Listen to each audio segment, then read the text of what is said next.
reconvened at 12:01, sorry, 07. Now, I do believe I should return councillors to agenda item 337. 8. 8. Councillor Hansel and Gleeson have moved and seconded the resolution that has Alpha Town and Jericho Townships observing Wednesday the 18th of May as their show holiday, called the Alpha Show. Barcaldine Township observing Friday the 30th of September, which then would make it a Queen's Birthday long weekend, as in the Friday to the Monday. And Aramac and Matavara Townships observing Tuesday 1 November 2022, which is the Melbourne Cup. The resolution, Councillor Henson, are you still staying with that? Aramac wants to change Barcaldine Day as well. So Aramac will change to Friday 30. You want Matavara to go with that, Gary, or just leave Matavara where it is? Leave Matavara where it is. Mr Mayor, we just thought to have the uniformity with, if our workforce is working together, like on this Aramac job out here, everyone's taking a long weekend, then one crew's not going home, the other crew's staying and everything, so we think we'll just put it all together and give them that long weekend in early October. Right.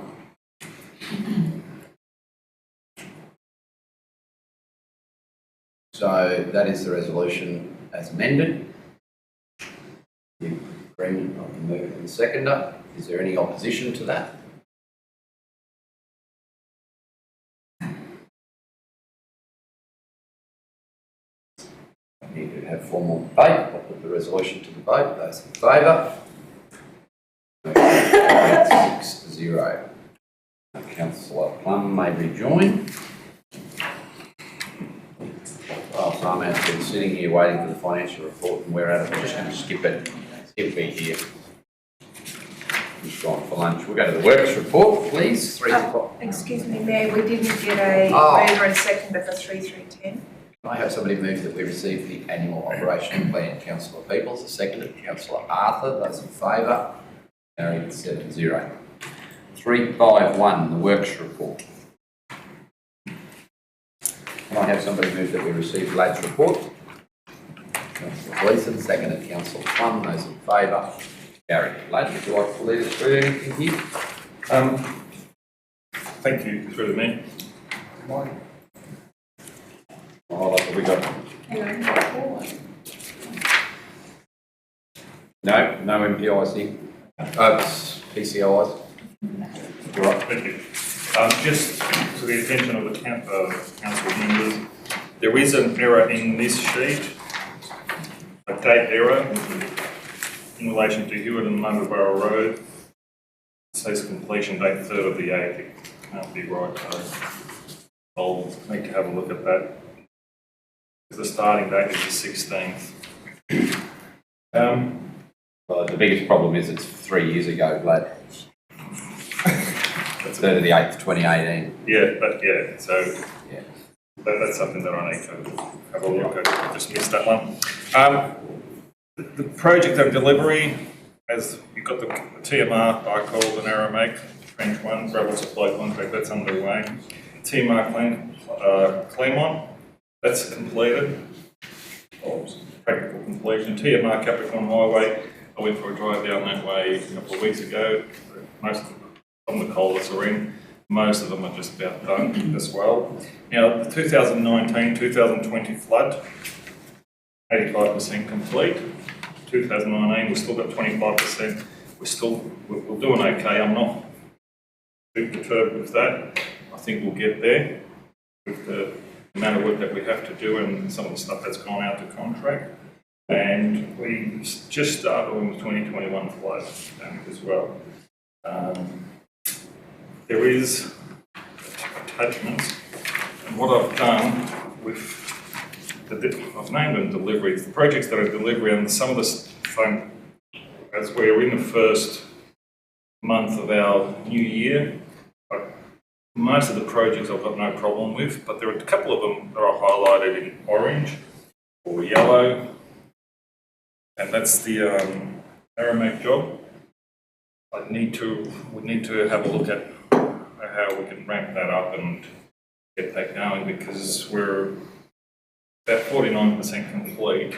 And if we go over the date that was prescribed for us, we might be in a little bit of bother. The other one was the sewage plant.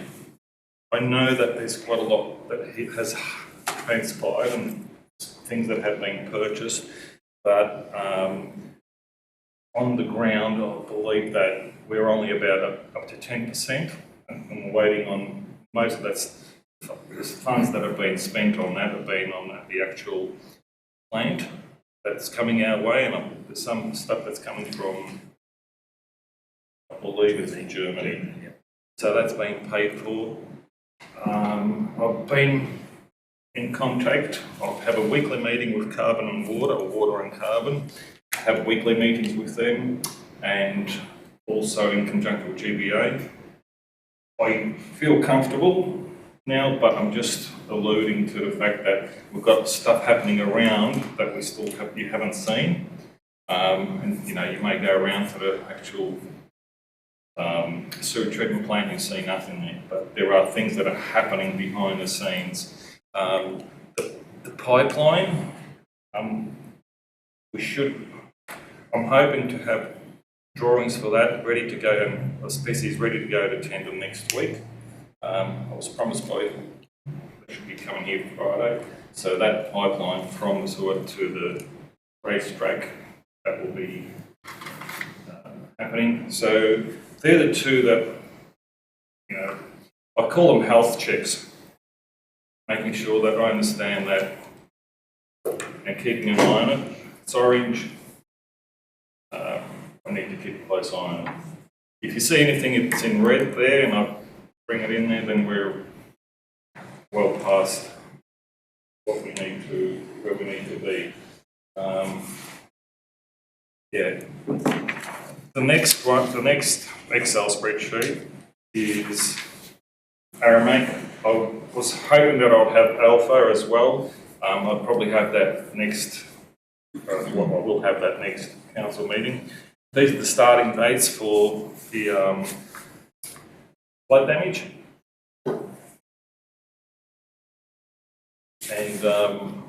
And maintenance, or just flood? Yes, no, and maintenance. So what happens with the flood damage, where there's a maintenance issue, we're there, we'll fix that up in conjunction with that. So so is that what the as required is? So there's, yeah. say Marshall has 18 kilometres, so there's 18 kilometres of flood damage, that line, and the second line is maintenance as required. As required. Right. So if they need it, they'll do it. And, yeah. So I'm hoping in the long term, I'm hoping that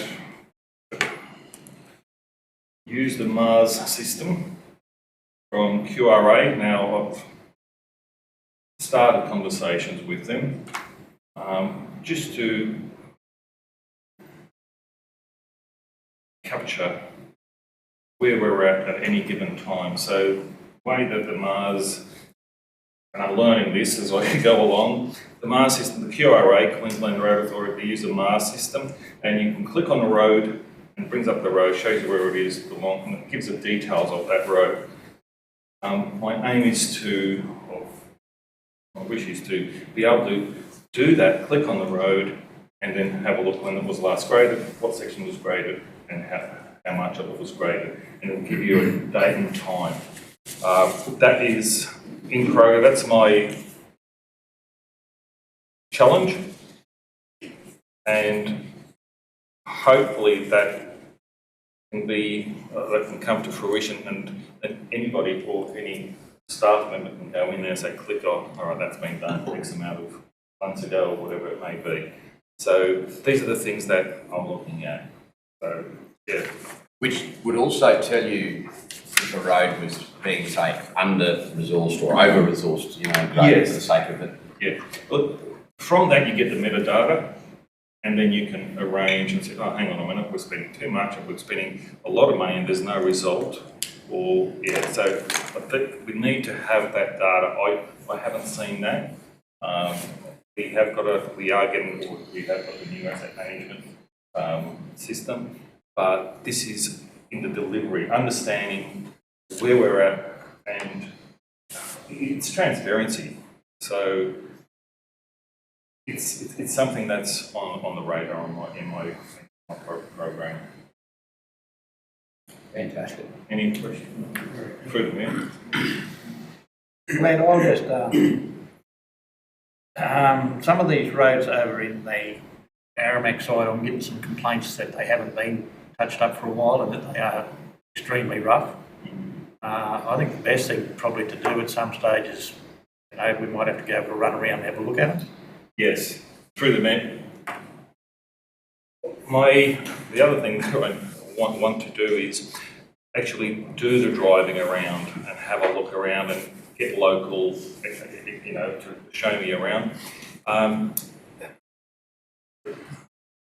In the initial stages, or if we do get a complaint, we need to capture that, and that needs to come through the system, or yeah. And I'm not sure how that system works right now. So if someone's, maybe someone else can help me here. If someone's got a problem with a road, they'll ring up the council. Is that right? And the council will record it, and they'll send that off to the appropriate. Now, I received any of those? I think not the road ones, but yeah, You will. yeah.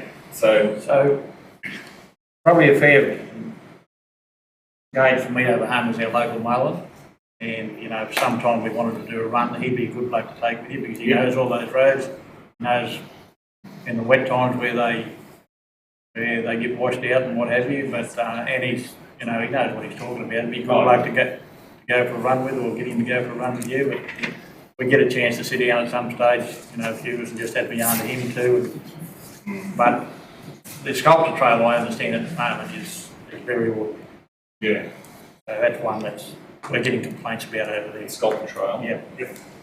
Isn't there, I think it's important for councillors, if you do receive complaints, to ask the complainant to pass the message on immediately to us, or you pass the message on, because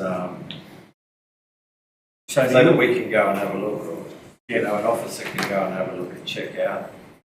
Because if it is dangerous, we need to act swiftly. We can't just wait until the next council meeting to have a look at it.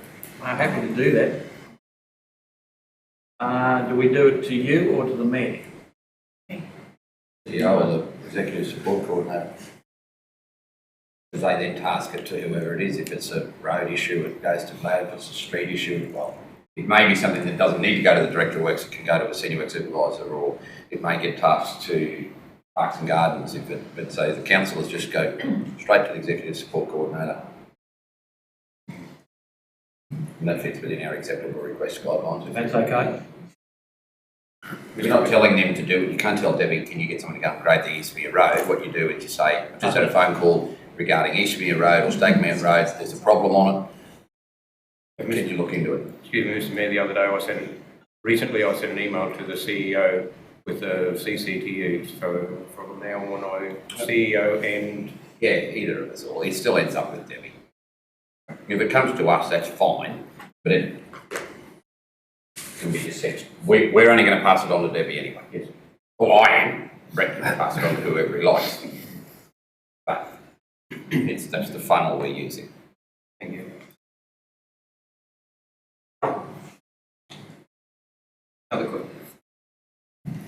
Another question to our Director of Works through the chair.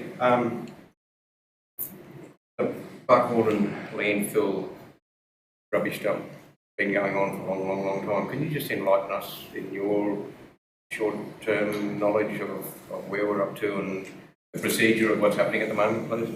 Okay, through the man. Are we talking about the old one or the new one? New. Okay, the new one. All right, so right now I'm waiting on confirmation of the leachate tank or leachate system. We did get a we went out to tender for the leachate tank, and it was just exorbitant. And what the issue was, they were thinking they were designing the Rolls Royce, and we don't need the Rolls Royce. We just need the system that will work, and that will be compatible, that will comply with legislation. So the leachate tank, we should have clarity on how much that will cost. The skip bins, I've got a site meeting on Thursday, to make sure that the skips that have been ordered do fit the truck that has been purchased. So these are the things that I'm coming into and having to sight them through. So in my understanding of what has been done and how much work is yet to be done, I think right now I believe that the new tip or the new landfill will be open for Christmas, and that's where I'm at. And I've been having, again, that's weekly meetings with GBA and trying to think of the company's name. With GBA and GBA Donald Levi, who is the actual contractor who put in for the tender, but we're working with him to work out to make sure that we can get that at a cost that it's affordable to the leachate tank. So there's a little bit of work to do there. However, it's just slow coming, and I had to get my head around where we're at. The actual tip and the sewer, because it's not a turnkey solution, and we're looking after certain things, and then we have to go out. It's a little bit difficult to get your handle on it. Maybe going forward, we may need to look at similar projects as a turnkey solution and not the way that have been carried out. Although there may be reasons behind it, yet no problems. But in my way I look at it, if we have a project, the best way to go about it is a turnkey solution. If this is what we need, we want to know when that's going to be done by. We need to know how much that's going to cost, and if there's going to be any changes within or variations of that, we need to know ahead of that. I mean, all contracts have variations, but at least we'll know what those variations could be, and we can cater for that. So it is a little bit different to what I'm used to, but I'm pushing that to make sure that that's open, because we've got issues with the other one that the environmental person has been on me, and look, and that's something that I've had to handle as well. I developed a procedure and a process, make sure that as soon as someone sees the fire, we go out and put it out. Now, and we've got checklists, and they want to see those checklists, so that's something that I'm working on as well. But yeah, your question, before Christmas I'll be real happy, and I'm confident, unless there's a closure or they close us down with COVID or something like that, some unforeseen circumstance. But yes, there's not much to go work-wise, but it's just got to be gathered together and executed. Councillors, what I have is a bundle of information that's the drawings and schematics for the layout and intended use locations for the facility. If you're interested, drop over to the office. I can email them, but they don't come up well on a device. They're better off if you use a hard copy in A3. Come over and get a set. We will be developing, as I think I mentioned at the last meeting, we will be leaning on other members of LawMac who've had undertaken similar projects to steal their communication pieces and educational style of education they undertook how to use it. That's going to be the biggest trick. That I actually, withstanding COVID or anything else, that the construction of it is all possible, it just takes budget. But training people to use it is a whole totally different story. Yeah. So that's our challenge really. I mean, yes, we've got to get it done because we been going on for too long. But once we get it done, it's still not actually fait accompli. It's the real challenge starts then. Getting people, training people on how to use it properly, and not having them fearful of it, and undertaking illegal dumping on the town common or in truck rest areas. That's a common problem elsewhere. So. But there is a. I'll make sure one of my 2 copies is on Debbie's desk. So if anybody wants a copy, come over and we can photocopy or run you another one off, or let's have a look at that set that's there. Ask another question. I don't want. Two if you like. Alice River Bridge. What part do we play there? Do we only play the traffic control, or? Yes. That's a, yeah. All we're doing there is supplying the traffic control. The actual sign, those signs, that's all and it's coming out of the RMPC budget. So that's what we're doing over there. Out of the existing RMPC that didn't make an emergency allocation.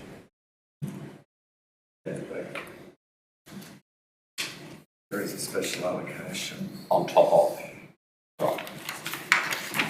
Thank you. So Road Tech will be doing the bridge work.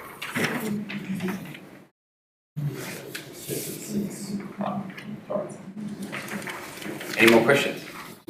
On that one, is there an expected estimated time for that job to be completed?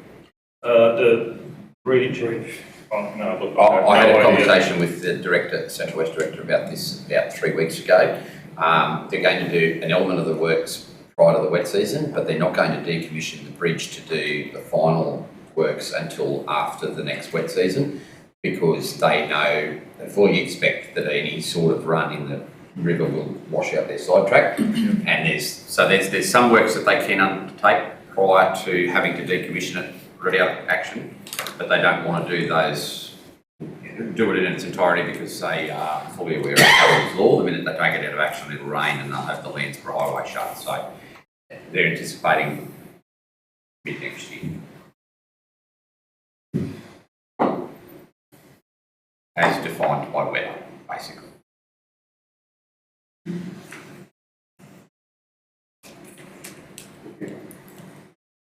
Further thoughts, questions or comments? Very good, Blake, thank you.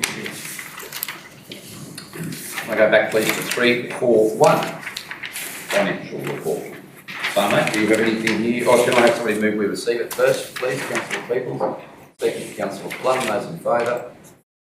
7-0. So mate, do you have anything you'd like to point out? Mayor, we've added the council's sustainability in the report. It shows how much we are sustainable for the cash, what we have in the bank.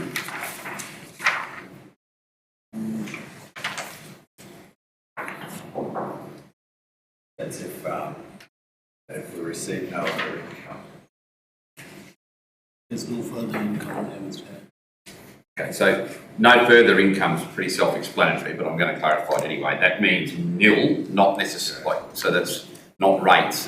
You haven't quarantined revenue sources that we're responsible for as opposed to. Okay, so that's pretty good. That period of time is pretty substantial given that we are in control of things like rate revenue, fee revenue. It's not ideal, but better than it was last month. It is considering taking out the flood damage money and the loans and everything, so sustainable for more than 4 months. It's almost 5 months.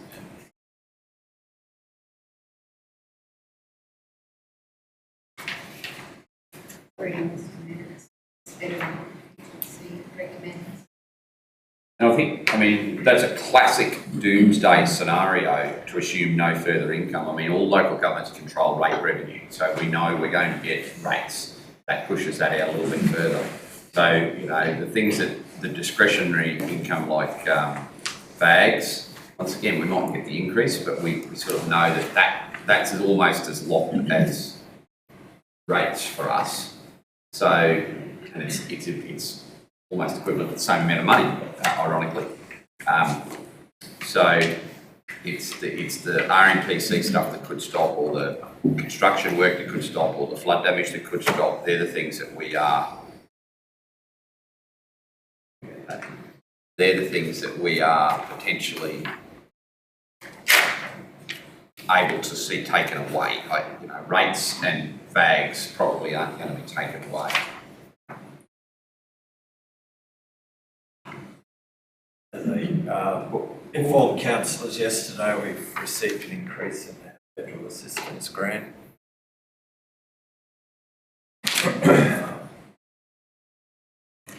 $460,000, so a massive boost. So that's for 21-22. Was there did you get any notification of any other council? Well, every council's Increased? Every council in the Rapid region has increased. Okay. So Barcaldin's gone from 7,457,000 to 7,918,000.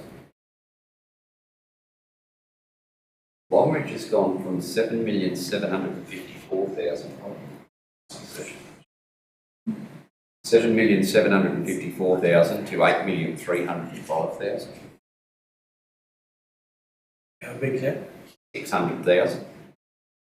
550,000, sorry.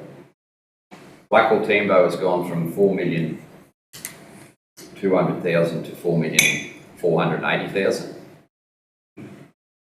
Winton's gone from 5,600,000 to 6 million. So, starting with us as a dollar rise, but as a percentage rise, it's much bigger. They've got the same amount of dollars increases. Actually, they got a bigger increase than we did. But in dollar terms, real dollar terms. Off the lower base. Pardon? Off the lower base, which gives you the bigger percentage increase. Well, it's more dollars and more percent. Yeah. We didn't get 400 and they got 400. Barcoo went from 3,800,000 to 4,070,000. Budger went from 3.1 million to 3.3 million. Diamond Teeter from 3.1 to 3.35, 3.15 to 3.35, so 200,000 there. No explanation as to the movement, what the trigger adjustment was. That's about 5 to 7.5%. It's got to be linked to something, like there's clear, as we discussed in the last meeting, clear methodology around how this is distributed. It's not a, they can't just look at it and go, discretion. There's no discretion, not any at all in Queensland's FAG's methodology. It's based on road length, population, all the things that we went through at length in July. We got smacked that Winton can jump by 400,000 from a 5.6 to 6 million, and we jumped by 350,000 from 7.4 to 7.9.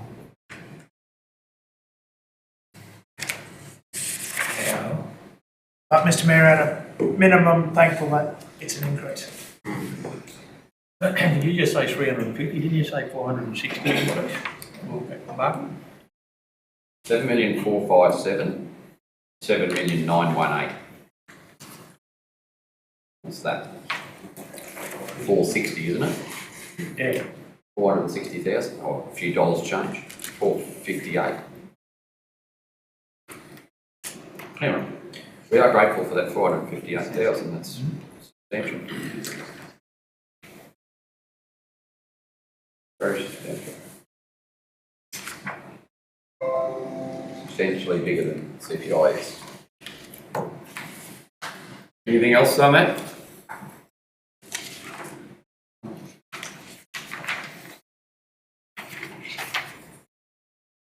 We have debtors, Mr. Mayor, coming in like about 1 million for TMR works as well, so which was not like, which is in our debtors. Non-debtors. Yep. That's basic, that figure of 1.2 million is effectively one bill. 1 million, right. TMR claims.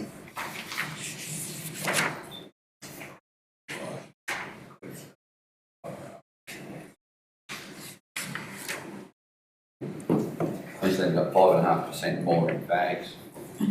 So, well, if they keep giving us 5% more, I'll drop my request for 1% of federal taxation because eventually they'll get us there.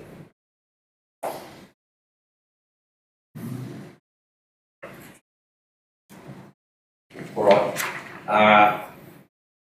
Question on notice, I guess, for Sarmad or Blad.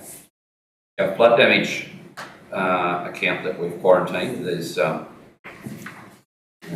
significant decline, obviously. Now that means we're drawing into that. At what point will that, how much works are underway? There's 4.785. We looked at 85% completion here a while ago, this other report. Yep. So is that 4.7 million? Does that include that any of the 21 prepayment yet, or is that claim not been finalised? So is that all money that will be likely drawn down this financial year? I'll need to find that out. I'll need to have a look at that. Okay. So we can take that on that. So the question just for the September meeting is, at what point will we expect the 4.785 reserve to evaporate? And so effectively, is that because it's all 1920 prepayment as opposed to an advance payment for 21? It's been a very big drawdown there in the first month of the new year. We've dropped 1.4 million. That's fine, which is fine, that's what it's there for. But the flip side of that is it means then that we're starting to claim then back into the money that hasn't been paid yet. So the quicker we can get rid of that prepayment, it deletes a lot of falsehoods out of our finances, and we go back to, you do the work, you get the money in. It doesn't improve your finances any, because it's just, especially when we're using contractors, it's just funneling straight through. Yeah. But we're not having a big lump sum sitting there that is artificially inflating our cash position.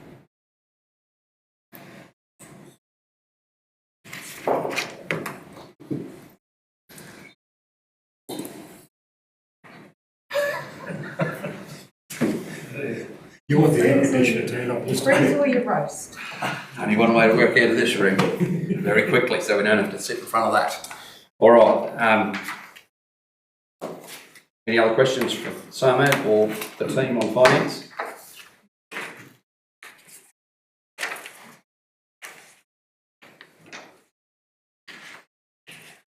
So I know we've got a really small rural roads maintenance budget this year on the basis that flood damage will potentially pick up a lot of it. But we have already spent 21% of it in 1 month for rural road maintenance. Now, I know that's not a big figure. 240,000 in an ordinary year is a very small figure. You in fact wonder why we've only done that much in a dry month like this. But I'd be concerned that we're going to run out of rural road maintenance money very, very quickly. If we keep spending on that trajectory, we'll be spent by Christmas. Yeah. Through the Mayor, I'll take a note on that. There have been, I kind of had a look at some of the gravel supplies, and this could be a part of it, and I need to check that. We're using quite a lot of gravel for maintenance, and rightly so, but the numbers that I had a look at in relation to gravel supply, and I'm not knowledgeable of the area and where the pits are and how far they have to travel to certain areas, but there is a common thread there that we are paying, I'm not sure if it's premium or we're paying $1 for the gravel that we use.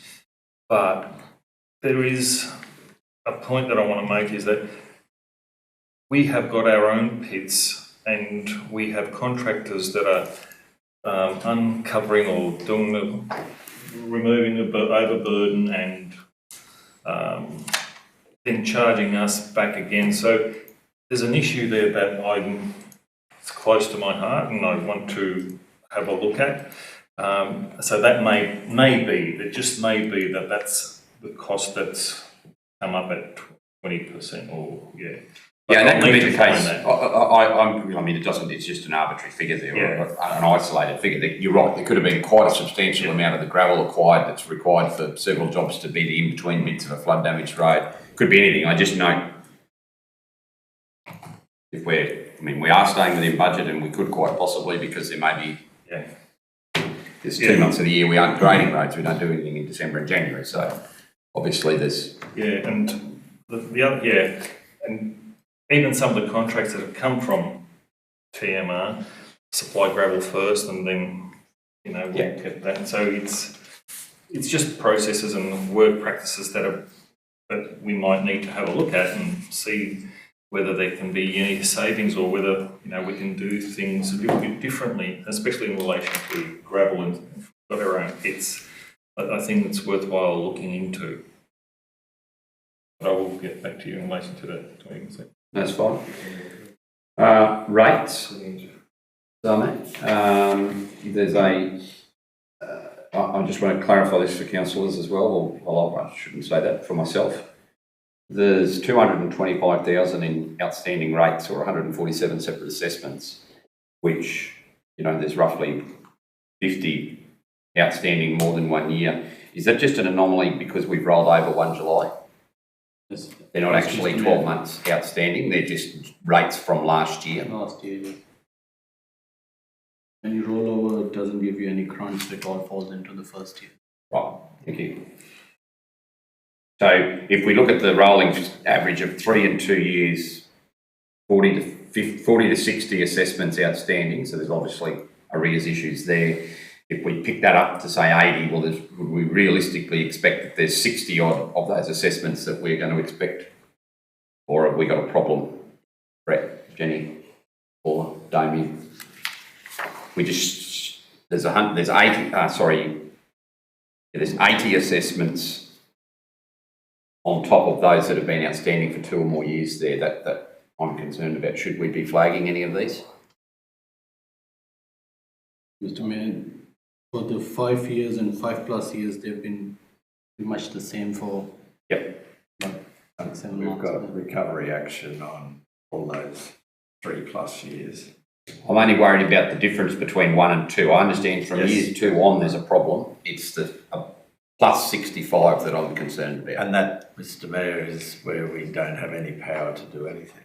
We have to wait for the 3 years Correct. to I get that. arrears, so But we can interrogate the rate, not me, but officers could look into those particular rates notices that are outstanding and be proactive in conversations with those people to see whether there's a problem and intercede now rather than wait for 3 years. If we can get a payment plan initiated for some of these people, I'm trying to not put council in a position where we are foreclosing on people. If we can intercept before the bill gets too big and it gets scary, don't forget, councillors, we've handed down a 6% general rate rise this year. So on top of what's already there in arrears, they're less than 6 weeks away from the next rate notice, which is much bigger than last year's. So before that hits them, should we interrogate that list to see what the reasons are? Some of them might be perennial late players. We might know that, they're seasonal, whatever, but it'd be nice to see if we could either shrink that list or at least receive enough of an indication as to whether we've got a problem, because we are very blessed to not have a rates in arrears issue when compared to other local governments in our area. I'd like to stay in that column if we can.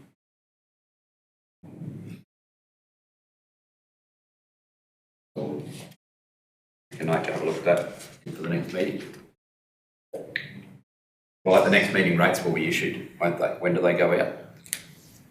September, 3rd week in September. The week of our next general meeting.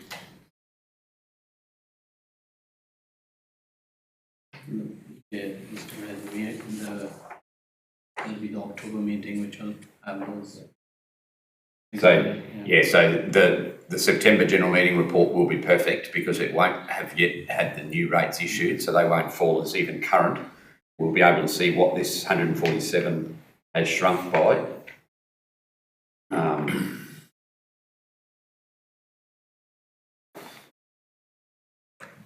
Okay. Any further questions?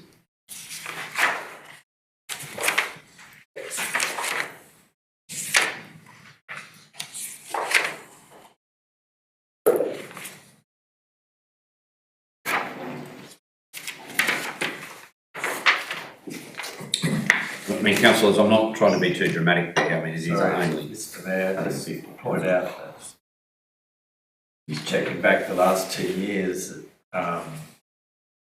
So in 2019, our rates arrears is 796,000, and 2020 was 893,000. So It must have been because of a rate issue period, surely. the 30th of June. Yeah, So they're down to 449. So reduce that outstanding substantially. But we will keep working on it.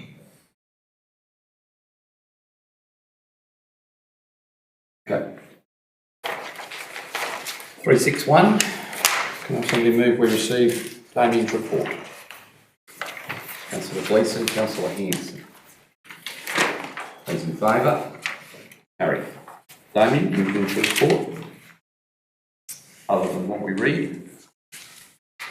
Mr Mayor, I'm actually also in the process at the moment, just chasing some information or costs on maybe an ATM at the Jericho community. So I just wanted to give council to be aware of that as well. So it looks promising from next ATM. Very good. Questions for Damien? With regards to this item, will someone respond to that email that we received? It has already been responded to. Okay, thank you.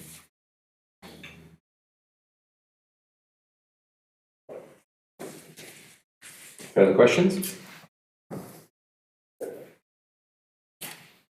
I just on that, if councillors receive an email, please check that if it's only going to councillors, then officers don't see it, so we don't even know that you've received an email. So in this case, we did see it, but some emails just go to councillors. So if you could forward that on, so that we're aware there is an issue.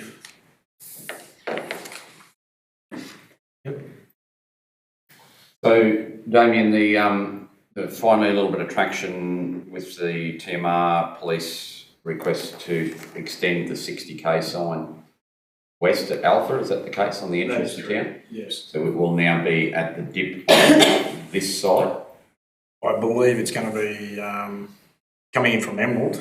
It'll actually be back just before the Tambo turn-off. Yep. And then we'll start the 60k zone there. Yes. I also believe they're going to do the like the red markings as you come into those towns. So like that, yeah.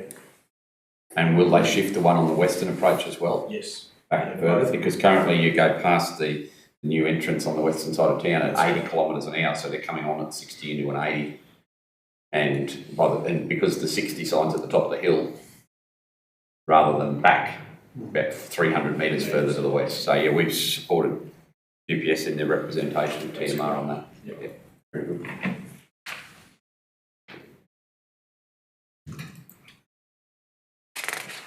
Through you, Mr Mayor. Yes. Maybe not important, but I just wanted to ask the question about the RLOs spraying the sticky forestina on the Lansborough Highway. I think that's really good. It wasn't very long ago that I brought it up about sticky forestina, and it wasn't a weed. It wasn't recognised. Still not. Well, if it's not recognised, why? How is that happening? I believe that was a combined project with Longridge, the officer out of there with our RLOs as well. I think it's a great idea, but I just asked him the question because it was only just very recently I asked a very similar same question, and it's not a weed, and now we got RLOs 200 kilometres away going to do it. Good. think that between the three RLOs too, I think with a lot of the projects we're trying to combine them with going and doing those, you know, with those spraying jobs that are on as well in those areas. Yeah. Thank you.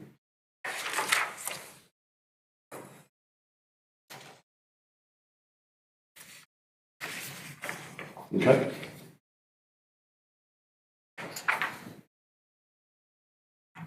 Nothing further? Right. Sorry, Mr. Mayor, probably more likely to be in next month's report, but it was a good opportunity yesterday for us all to be down in Alpha to go to the community care facility and have Smoko. As I mentioned to some of you, it was very well received and there's some good, really positive feedback. Well done. 362.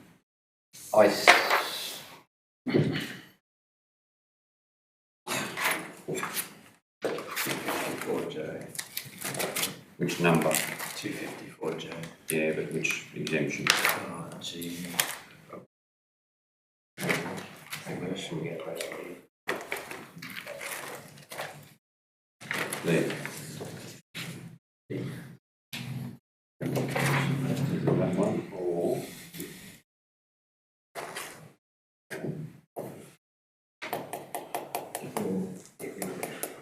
I think we should respectfully close the meeting to discuss this report and the associated correspondence.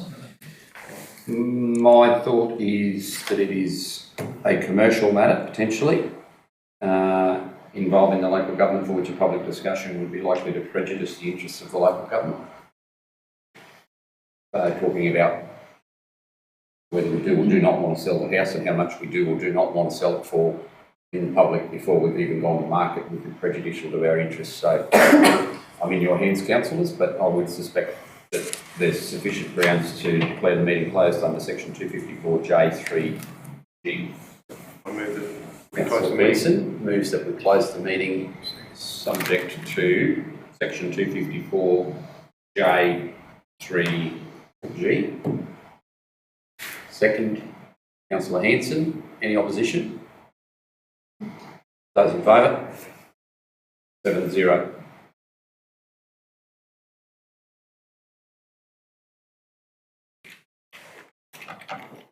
Those in favour? 7-0.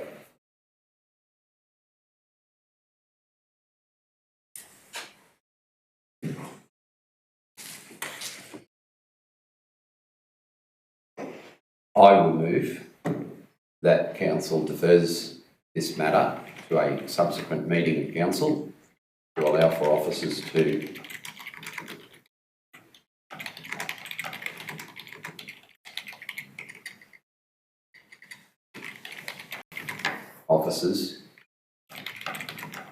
provide further relevant information. Comma between further and relevant, please.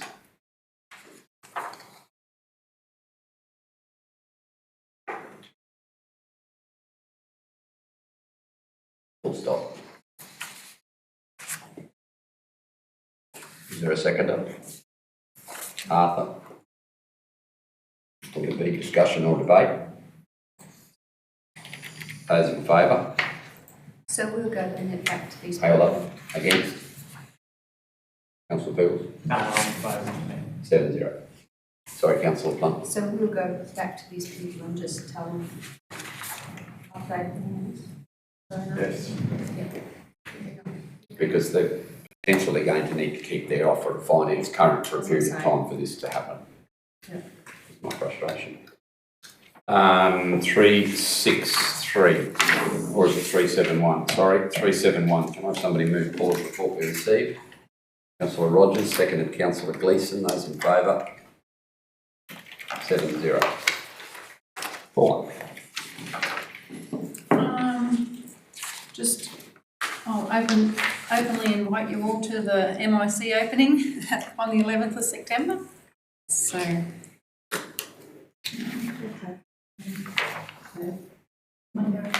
weekend it is as well. Saturday the 11th. Yep.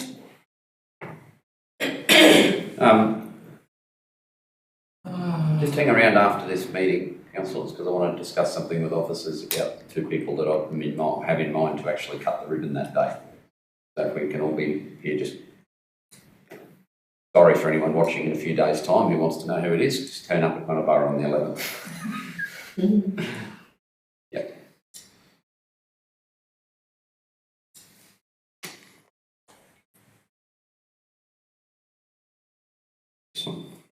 Councillor Hanson. Just through you, Mr Mayor, to forward, with the possibility of making those mini balls, the red shed here does ceramics and do a very good job. I think they are making dinosaurs for Matavara as well. Oh, really? So they might be an avenue for sourcing your little balls. Yeah, that's the main shed. No, the red shed. Oh, the red shed. Yeah, the Aboriginal colour. Central West, Aboriginal Aboriginal. colour. Oh, thank you. Yeah. All they have to do is buy the moulds and then they can make as many. And he's like, I believe they are doing mini dinosaurs for Matavara. Oh, okay.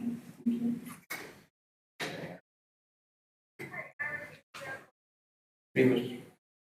To be Mr Mayor, the Aramac State School bus transfer complete. Can you tell us a little bit more about that, please? So that was just the bus that the school purchased from the council that was housed in Jericho. It has been It purchased. has. Delivered. Did we discuss that 2 meetings ago? You know, we discussed it, but we never finalised. I didn't think it was finalised. I never heard the end result. Oh, we delegated to the CEO. Yes, we delegated. Yeah, we delegated that to the CEO and yourself, I believe. Of CEO. We can only delegate to the CEO. Anyway, and I never heard the final result. Yeah. Thank you. I think it's happened between the last meeting and this one. I think this is the first meeting you've had to be told about it. That's why it's in there. First I've heard that. I mean, I never heard the end result. No, well, it's only a couple of weeks old. Yeah. It happened since the July meeting. Mr Mayor, through you, B12, Paula, is that what is it, that's the old carriage, is it? No, it's just old remnants of a steam engine, just big pieces of steel in the middle of the paddock pretty much. Okay. Nobody would even know what they were if you didn't know trains, I guess. Right. And someone was interested in... Yeah, so he has been interested a few times. When I first started a couple of years ago, he approached me to buy them as well. But he's flagged with Queensland Heritage that he's fraudulent and tries to steal trains, apparently. So yeah, they just made sure I was aware of it. But he's bad. Thank you. Through you, Mr Mayor, for the benefit of Councillor Peoples, B12 number 31 was withdrawn from the Aramac tramway service in 1939. Whether that's the same, I would assume it is the same. It's a locomotive model. Well, thank you, Councillor Hartley. I had to Google whether it was a B12 as in a plane or... because I couldn't quite see on Google Earth. Right. Questions? Mr Mayor, there is a question there, possibly on bakery and house. Well, it's the next agenda item. Oh. Yep. Oh, I just I didn't realise it was in there. Off like a shot. Yeah. Recognition to Donna Winner for 31 years of service. Did we do a little bit of a crossover for that? No, we haven't yet. It's I'm just waiting on the certificate and the voucher. I'm just going to have an afternoon at the Bowls Club and invite her along. I think I may have spied that certificate on somebody's desk at lunch, so I think it's done. It is done. It wasn't your desk I was looking at. No, but I've signed it. Very good. Mr Mayor, or is Western Game Meats showing interest again in the network? No, we're just waiting on King & Co to finalise the lease that's supposed to be drawn up for that block of land in Matavara. Oh, Yeah. Right. Councillor Peebles? Yep. 372.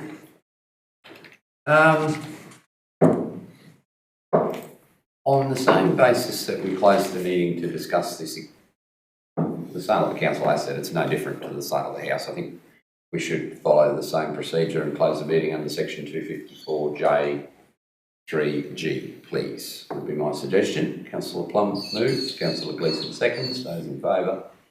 Carried.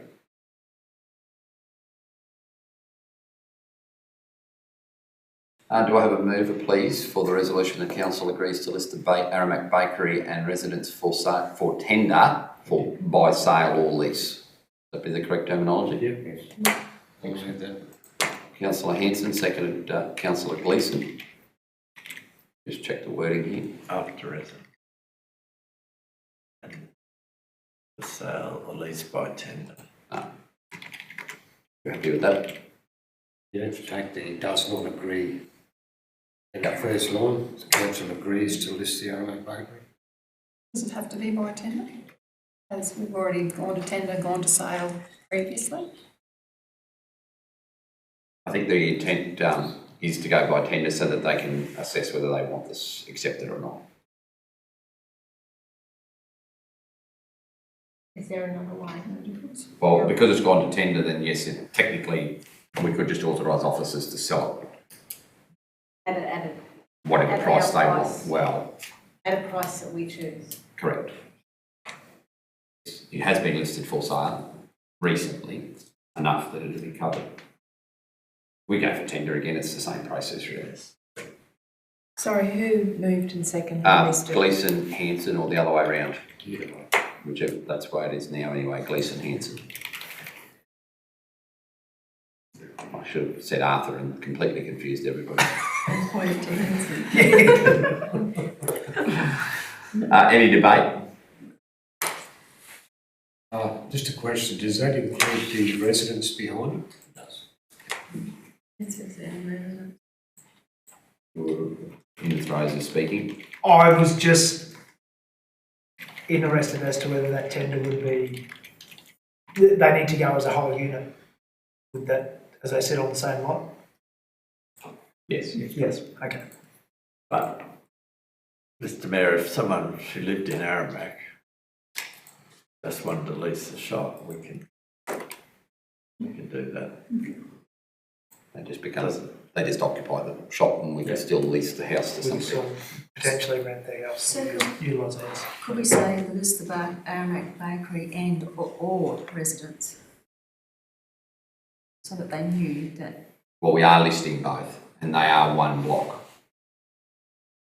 But in our Well, advertising, Yeah, we they can can- separate it. Through you, Mr Mayor, there could just be wording in the tender to say that the tender is for either or both, or words to that effect. All right? Those in favour? Sorry? Sorry, don't know. You're on Councillor Plum, sorry. I think we should have that in the resolution so that people know that if they just want the bakery, they can have the bakery. They just want both. Well, they can't buy just the bakery. But if they can lease it, they might just want to lease the bakery. Yep, which we can make in the advertising for it.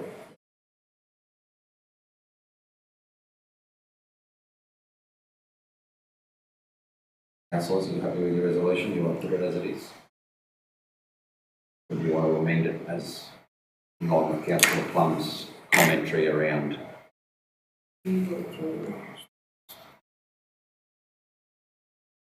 So, I mean, the only thing you could insert would be to list the Aramac Bakery and residence for sale or lease, partly or wholly, by tender. Complicating the resolution, but if you put in brackets after lease, inside the inverted commas, partly or wholly, then the lease, actually instead of in brackets, dash, partly or wholly. Mr Mayor, that doesn't include the sale, it's only the lease that's partly or so. Because you can't buy one or the other. Just couldn't. You can lease one or the other. Yeah. No dash after, instead of the bracket. So that references the bit that follows lease is qualified with partly or wholly. Whereas the sale is Entire. I'm happy with that. Or, if we want to do wordsmithing, I can stay here all night. The other option you've got is you can say for sale, brackets entirely, or lease partly or wholly. If you want to really spell it out to make it crystal clear, after sale you can put entirely, which means entirety. So right, let's do this. Or lease partly or wholly. By the bakery. Well, they can't because we're not going to subdivide without, like, that would require a further decision of council to do that, sorry. We could and probably would, but this resolution just authorises it as a going concern, not with further adjustments.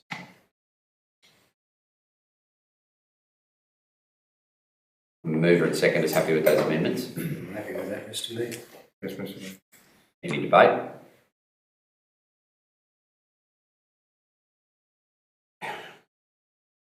For consistency, wholly should be replaced by entirely, because then it's the same terminology.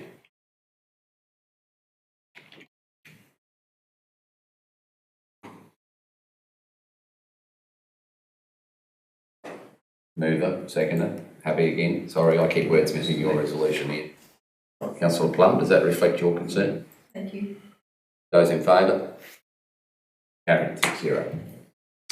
Councillor Peoples, please return.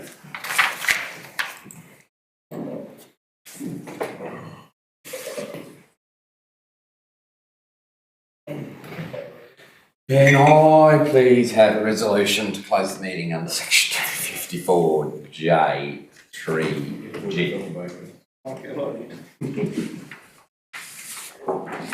I do. Councillor Plum, second to Councillor Rogers. Those in favour? We're closing the meeting.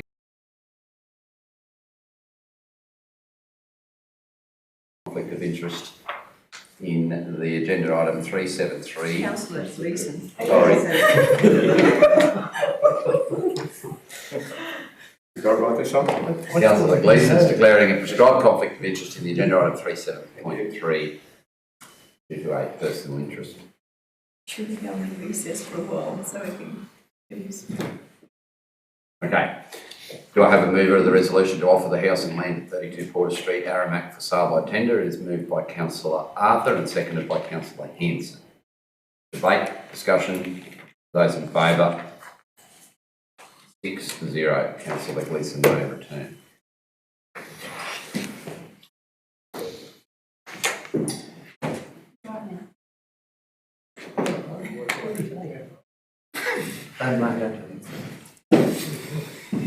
Councillors, these are vacant lots. I don't see anything prejudicial to the interests of council that would warrant going into closed session unless officers or councillors present think that that is the case.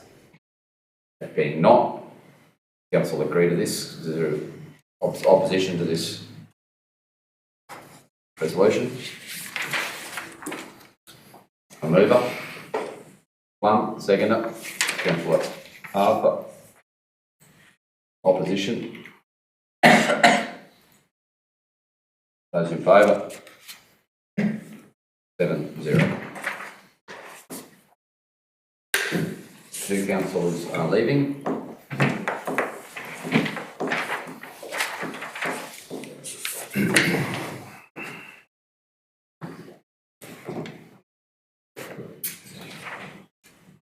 Three, 7, 5. Paulo, do you want to finish through this? Just the Masonic Lodge is asking for some money to put towards a beautification project in Matavara. Yeah, it's been on the table since June. They sent their first application in, which the CEO picked up that they didn't have a sponsoring body, so I advised them of that. And they have since sent another form in with the sponsoring body on there. So it's now ready to be tabled at council. My recommendation is only $500. You can do what you wish. Mr. Mayor, under Paula's delegation, she did offer $500. Yep. And committees come back to us and said I'd like council to consider it for the whole $1,000.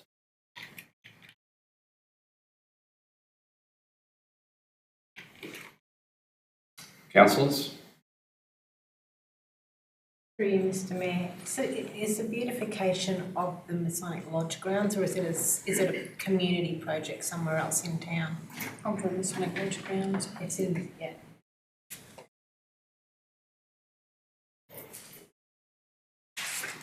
Can you set the precedence in that's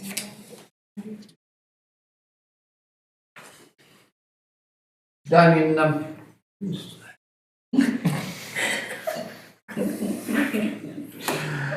just wondering if you could help advise councillors what we did in a similar matter for the QCWA in Jericho about 2.5 years ago, I reckon. Did we help with some painting we provide, or did we help just in kind, or what did we do there? I think it might have been before my time in the job there for that one there. Yeah. I have been into it. Before your time, you started with council. Close to 25 years ago. No, I know your point. You mean before you were a DM. I know there was a donor at the time that was privately for that Yeah. QCWA building. Did spend a lot of money on there for them. Mayor, I don't believe they want in kind. It was only in kind. Was that what we did for CWA? No, I'm not saying that. I'm saying the Masonic Lodge is specifically asked for cash. Yeah, so I'm just trying to get around what we did for the CWA, because it was a similar thing. It was the painting and presentation at the front and fixing some loose boards, and maybe we did just assist in kind. I'm just trying to remember that. It just tweaked with me then that we did something. Or there was a request for assistance. Sorry, I won't qualify that we did do anything. I definitively remember a request for assistance at a community forum. Thank There you. was a local builder that carried out the works at that time. All right, thank you, Damien. Councillors, suggestions? So I was asking that to get to your point of precedence, Councillor Plum. It's a different request. It's not something commonly seen. I'm just trying to draw a parallel with another example of where we have been noticed. Council has supported the Masonic Lodge in Barnacle with the restoration project. Financially? Financially, yes. How much? 5,000. To do what? Do you miss was painting? Building, the exterior of the building. Interior. I think there's some interior. Yeah, it was something to do with the interior, wasn't It's it? a heritage project, heritage grant project, because it's heritage Painting. listed. But we did support them financially. Through you, Mr Mayor, is it likely to be used by the community? I'm not sure. It does say that the lodge is on the way to the racecourse and that. Is it going to be used by the wider community? Not so much. No.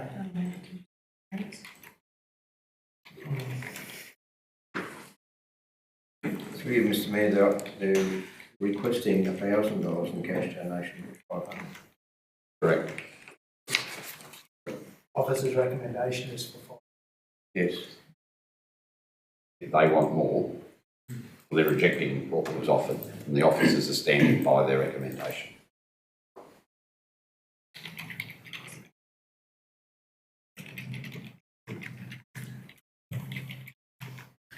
Councillor Rogers. I think I'm happy to go with the office recommendation. Councillor Gleeson.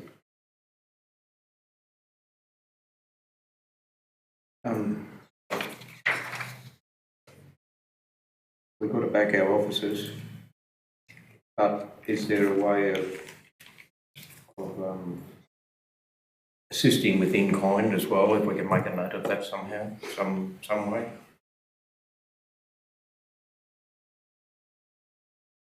One of the things we've discussed, and I know that formal review of the grants policy hasn't been undertaken, and if it's not done soon, the grants budget will be already spent. But the approach that council took through it, I've informed, I'm being guided by everybody in the room here. I've formed an opinion one way or the other. I'm sympathetic to the need to improve the beatification, the presentation of all of our community assets, whether they be privately owned or council owned. So I'm sympathetic in that respect, but I'm also very mindful of council's intent during our budget framing meetings and indeed the budget meeting itself to ascertain the financial viability of the groups that we're being asked to help and what is the best form of assistance. So I'm not familiar with how, for example, CWA, I reference that intentionally because the money is sucked out of the local CWA branch to central fund. They have no money. CWA branches have a few assets, they have no money. Every cake stall they run, everything they do to raise money goes to fund the central office.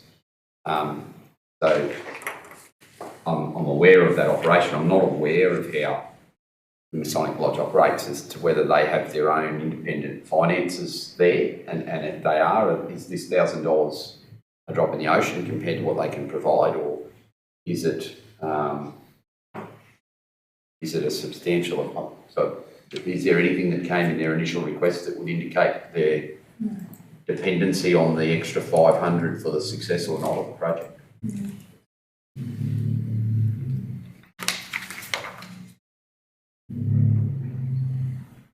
Back in your hands, councils.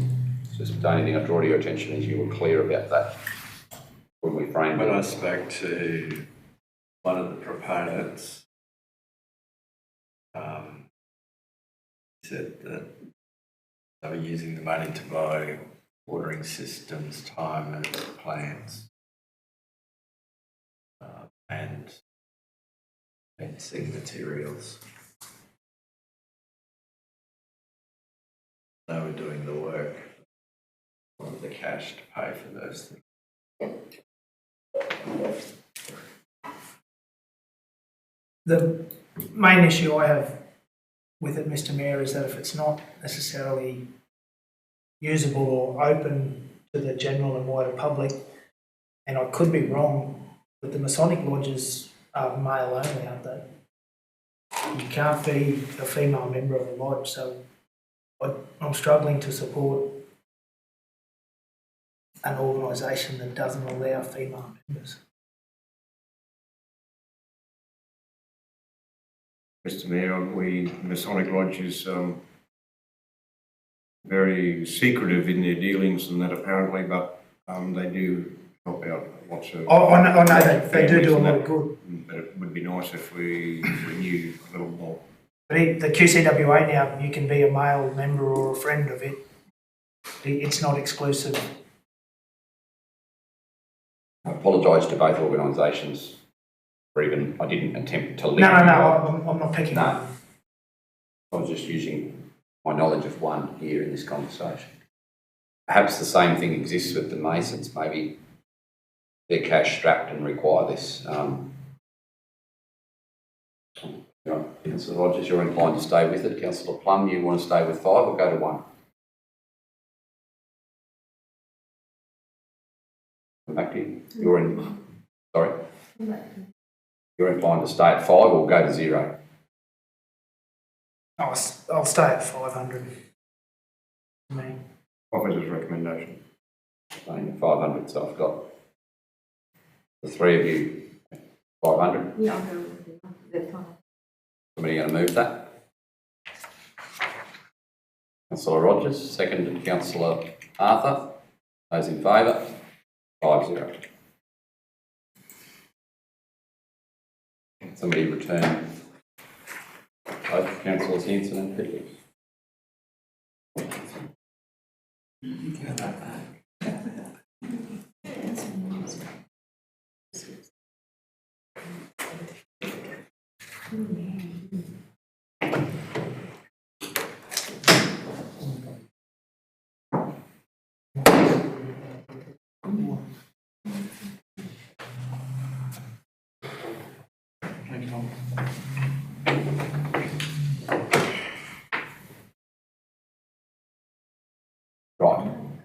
Resolution 376. Yep, this one was flagged a couple of years ago too, and it's only just gone to the Queensland Heritage Council. So this was about the B12 as well. They saw that it was outside the boundary, and then on looking at the museum more closely, they decided that they wanted to extend the boundary down to include the wool loading ramp, and then they also wanted to include to the east the railway line, but I've since talked to them about the railway line, and it's a new railway line, so we've scrapped that. So, and then also when council did the eastern new fence, the B12 was in the way, so it was pulled over closer. It's pretty much in line with that boundary now. So that's the recommendation, is not to worry about that little square area that's outside the boundary, because that's the B12's been now relocated back into the proper boundary. So the extension is just the southern wool loading ramp there that the Queensland Heritage Council want to change the boundary on. I don't see any issues with it really at all.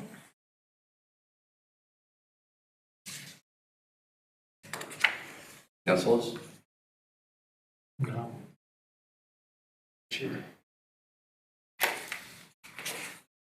Oh. Sorry, Mr Mayor, if we do need to develop Drury Street, what happens there?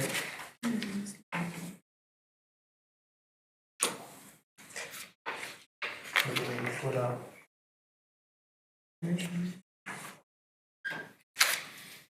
Do they formally survey that? Or they just mark it as heritage listed, like? Just mark it, yeah, it's not surveyed off. So all they're doing is extend it from over the old station and just going down and take in the old wool loading section. Yeah. That's all they're That's doing. all they're doing, yeah. Councillor Arthur's probably got a good point about Drury Street. So if in future we happen to drop the rippers in there and want to seal Drury Street, You can, so Mr Mayor, this whole precinct is heritage listed. Including the memorial here, the whole Shire Hall grounds, the park.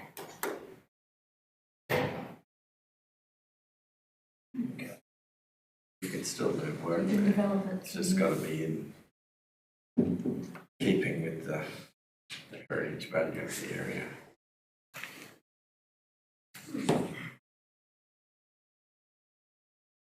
thank you. Okay, so we're comfortable? Do I have a mover for the agreement to move the proposed draft entry? Councillors Hanson and Gleeson. Debate? Opposition? Can I? Clarify Through you, something? Mr Mayor, yeah. Drury Street runs across past Jamesy Wilson's. So really they're taking, the majority of Drury Street there, aren't they? But it's not excised. It's not actually surveyed out of the road reserve, it's just a cover over the top of it. But they're going down a long way if they're going down across that street there, aren't they? Yeah, well, we've actually fenced that now, straight across there where that excess area is. It does go down quite a long way, the wool loading ramp. Yeah, I don't know, Mr Mayor. We tried to do something with this mob a couple of years ago and do a bit of work with regards to a rail carriage, and we were going to do it up and spend a fair bit of money on it. Refused to work with us at all.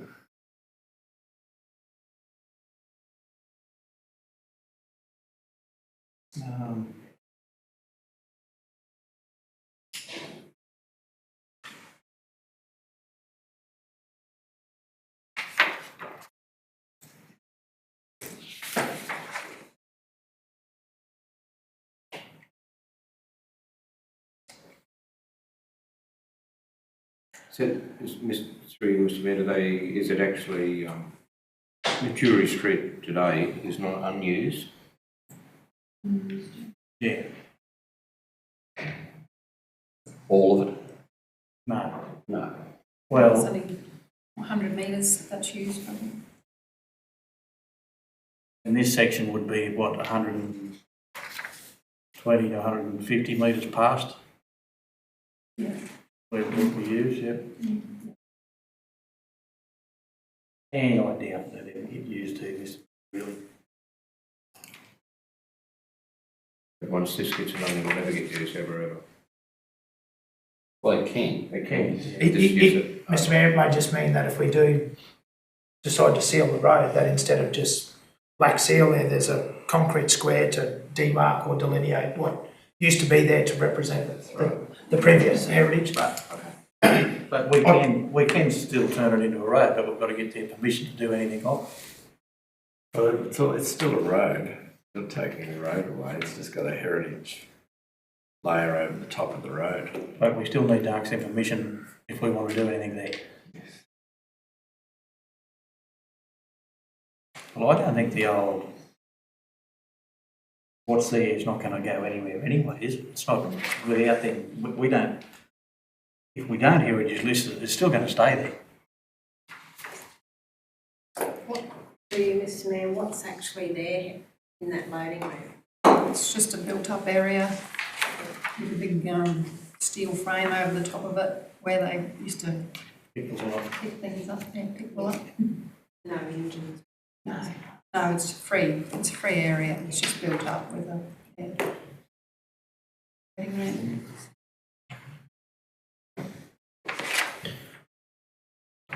The resolution, we've now had conversation against the resolution. Is there anyone now in favour of it?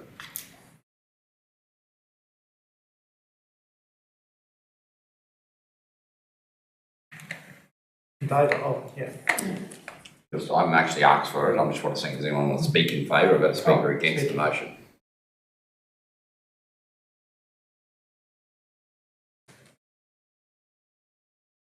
Oh, I think if it's not considered overly prohibitive, that it becomes a heritage site, the likelihood of it being developed might not be high, but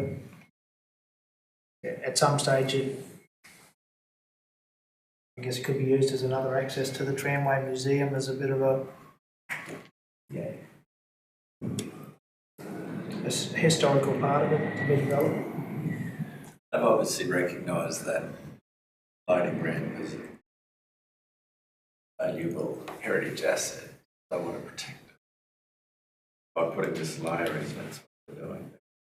Protecting it so someone just doesn't come along one day and flatten that whole area and it's gone.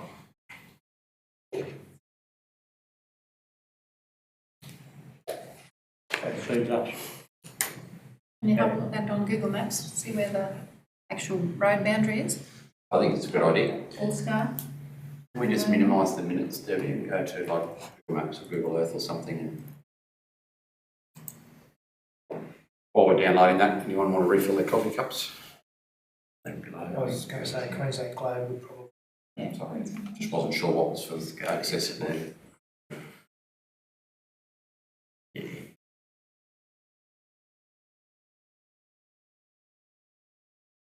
Just come up with Queensland Globe.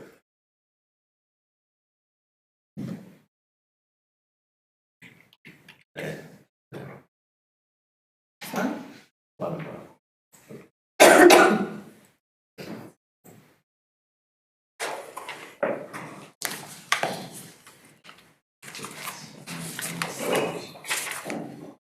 Search Arabic.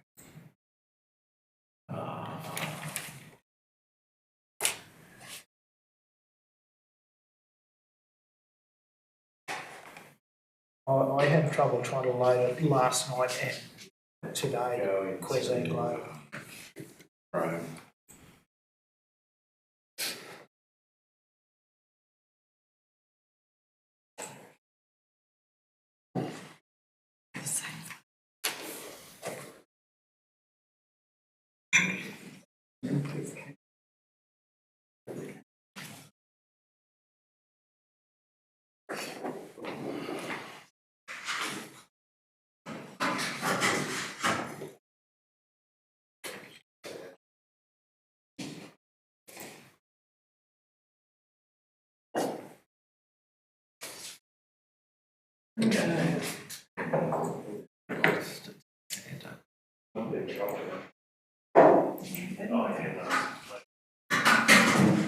Unavailable. How wide does the road have to be? Go down a little bit. No, it's No, closed. it's unavailable. You have to go, you'll probably have to go to Google Maps. Some trouble yesterday and this morning. Because I got it up here.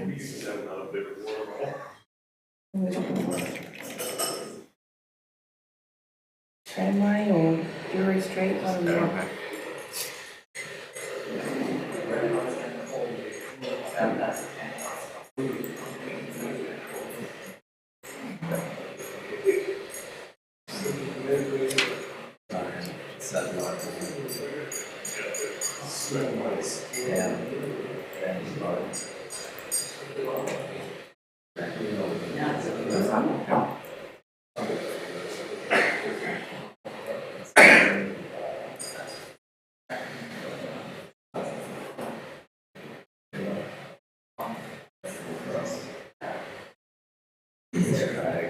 So Paul, it's still got like the mound of earth round it. No, I had a look at an aerial picture, but it doesn't give you a profile. It's everyone goes there and actually unloads their buggies or motorbikes or uses that for. Extending the heritage use.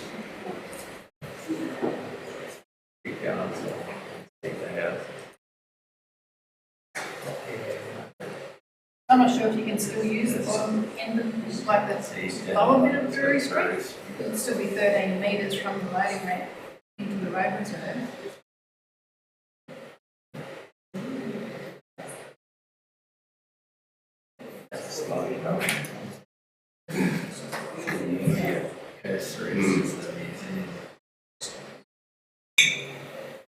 What's the SP 9525, is that common? To the south of Drury. So we could always, absolute worst case scenario, is it to move the street. Sorry. Yes, that's Drury Street, so the loading ramp only just comes into the road reserve there, it's about halfway, so it's still 13 metres. I'm looking at the map, I've got no idea.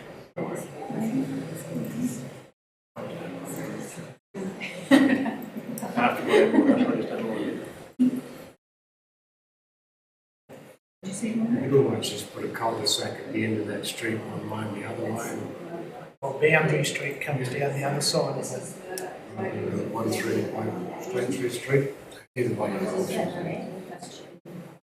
Drury Street's supposed to run straight ahead, yeah. This is Drury. But the road reserve runs right across there. Yeah, straight across. And is this here? Yes. So you can go. So, Mr Mayor, there's an option that if we need access to the Tramway Museum, we can do it before the heritage site or go on the common. Correct. Order. Bring us back to focus, please, councillors, so we're not repeating from here on. I've got whatever. Right. So the resolution has been put, more information has been sought. We've had a speaker against, a speaker for. Is there a speaker against the resolution? For people, would you like to add? No.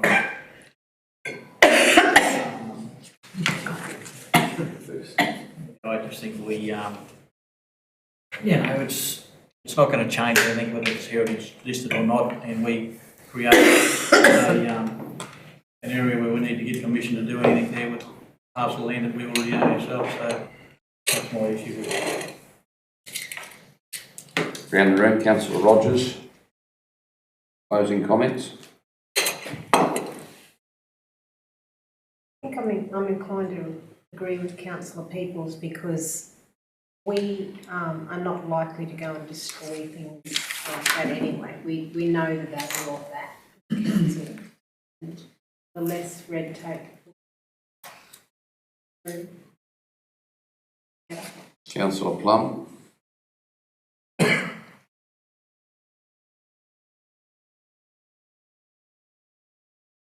Yes, I'm correct, thank you. That. Mr Mayor, question, does the heritage listing give us any greater capacity for grants or access to other funding? There you go. Yeah. Mr Mayor, if you want the heritage grants, they have to be heritage listed. Mr Mayor, can I speak to something about Councillor Arsley just asked then? We've got an old carriage in the shed there behind the old Aunt Emma shed, which was, you know, it's old and fallen to bits. And several years ago, Warner, I think at the time, was chair of the Freeway Museum Committee, and we looked at shifting that old carriage up into the park in Aramac to turn it in a coffee shop and call it a Aunt Emma coffee shop or something in the Aramac park. We're going to spend $150,000 on. I think council will give us $75,000 for us to match. From memory, I might have that wrong, but I think it was around that figure. The Heritage, Queensland Heritage Register wouldn't let us shift that rail motor even though we're going to spend $150,000 on. This is my problem, is that they stop you doing things that could have made something that was falling to bits down there still at that museum. It hasn't been touched since we wanted to do something with this. And my problem is that they stop you doing things that probably improve your community anyway.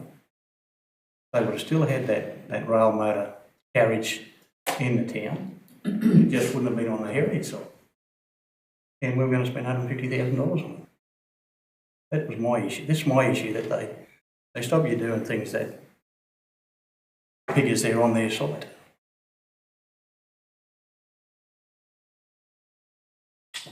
Councillor Hanson, your motion, your thoughts? I can see both sides, but I'm trying to think that by giving them that land is probably not going to affect us in any way in the near future. I'm trying to go with that motion still. Councillor Gleeson, your second. Yes, I did second that motion. And since I have seconded that motion, we have done some more inquiring and more homework, and maybe I'm not really in favour of the wording of the motion. Are you?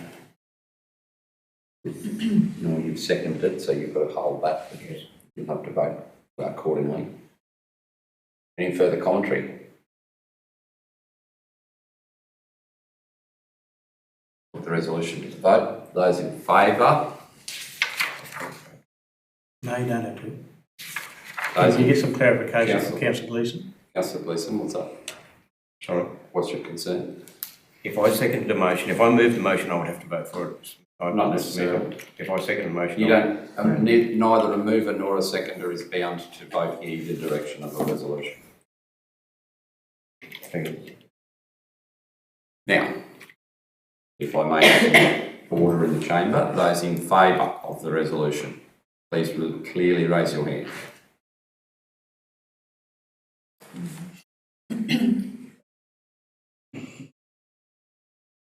Those against the resolution.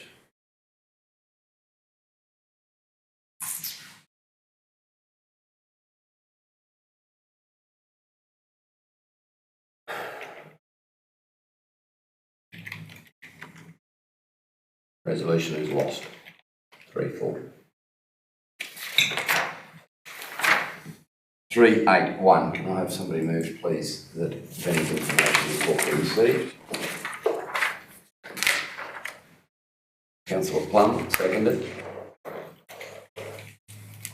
Councillor Peters. Those in favour? Carried.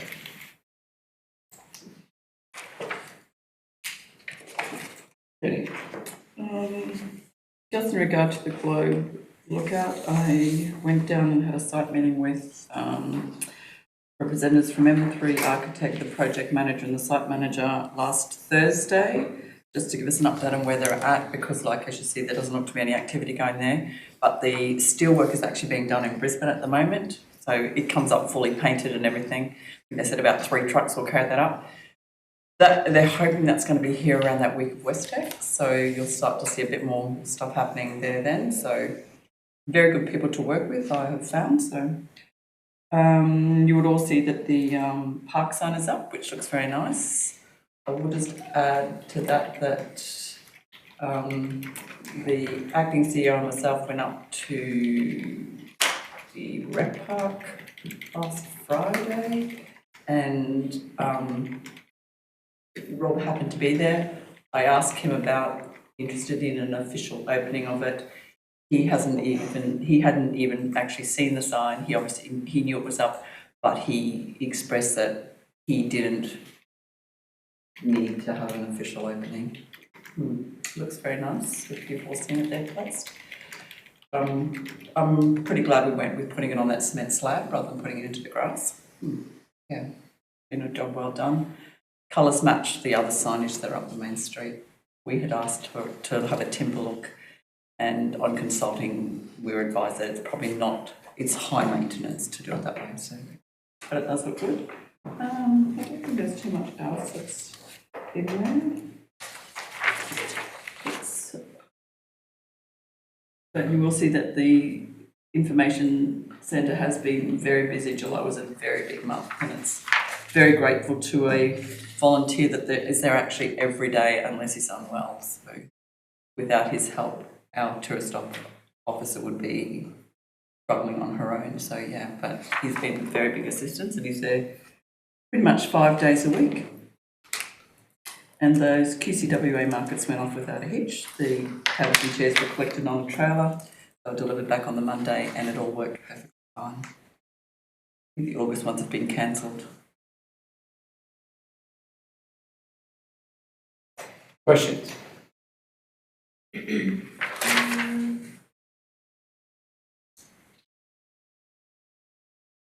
got a question, Mr. Mayor, but can I ask, could we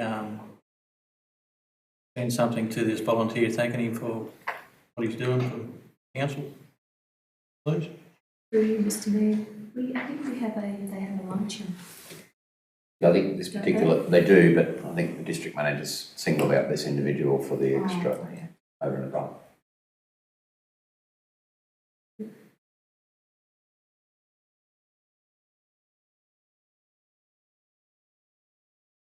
No further thoughts, questions? Mr. Mayor, can I just ask a question?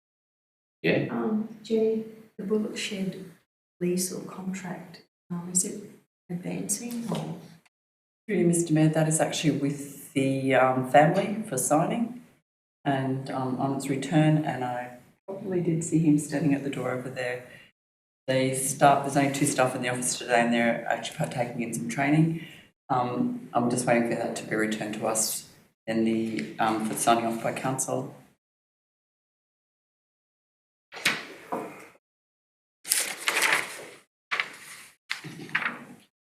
Further questions? None? Right. 381. Oh, sorry, 2.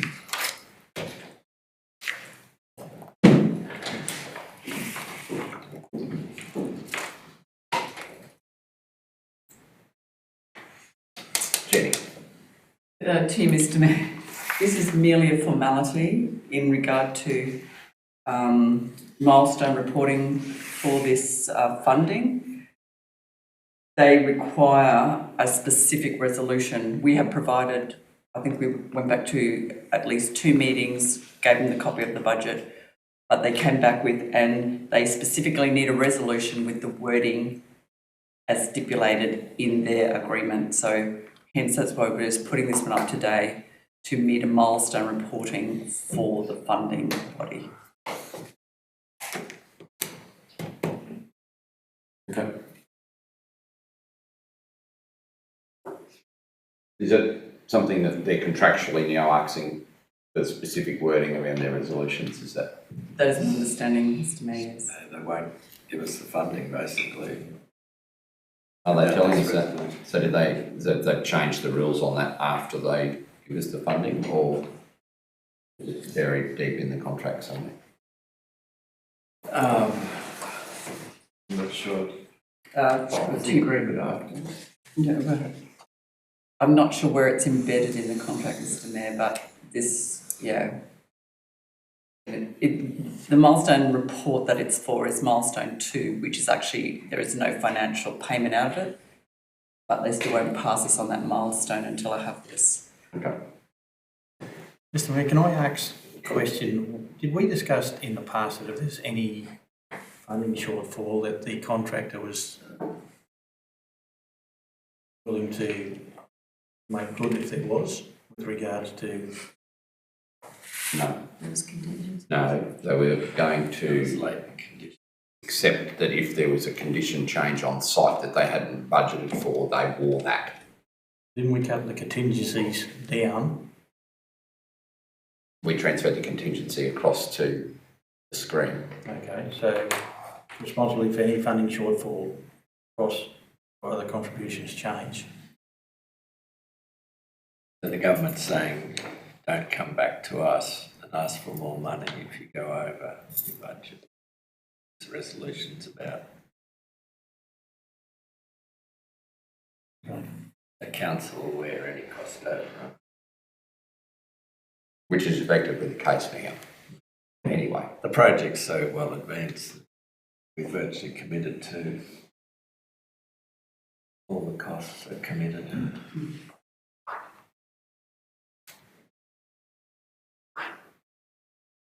We've given them all our resolutions, our budget.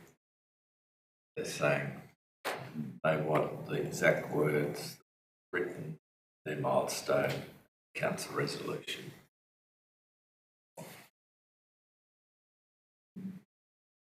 So we've got to do another one for the next milestone? To Mr Mayor, no. This is the only milestone that this is required at. Right. And our budgeting for the financial contribution of $80,000, is that for the money that we'd already spent, or is that for the Works for Queensland money that we allocated to it? This was the money that we'd spent. That was non-recoverable? That we'd put in the grant application using our contribution. Right. Okay. So that's what that is.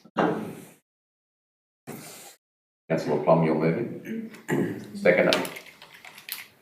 Hanson.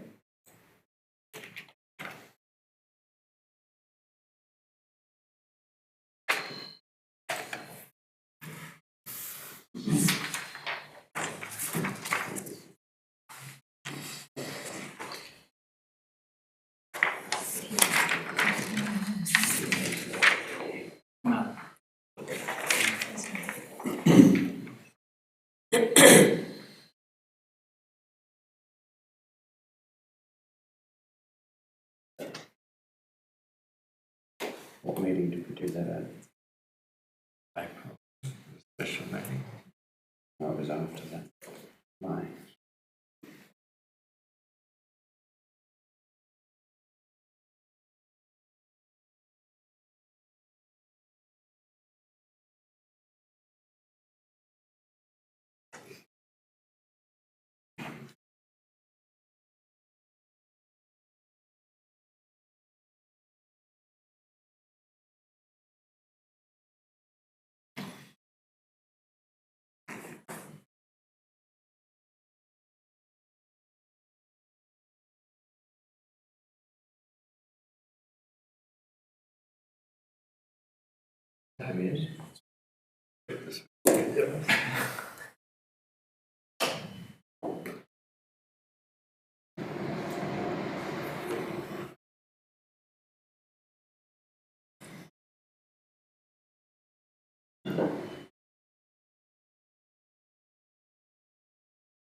Councillor Plum has moved sorry, just let me, I was just checking something procedurally there, councillors. Seconded by Councillor Hanson. Opposition? Those in favour? Opposed?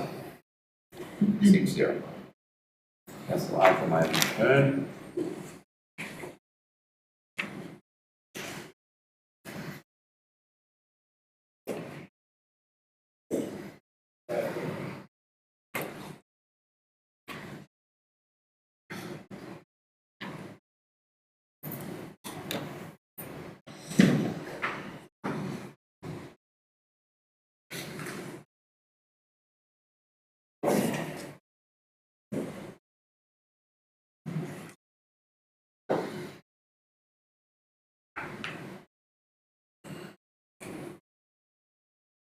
Three, 8 to 3, Jenny.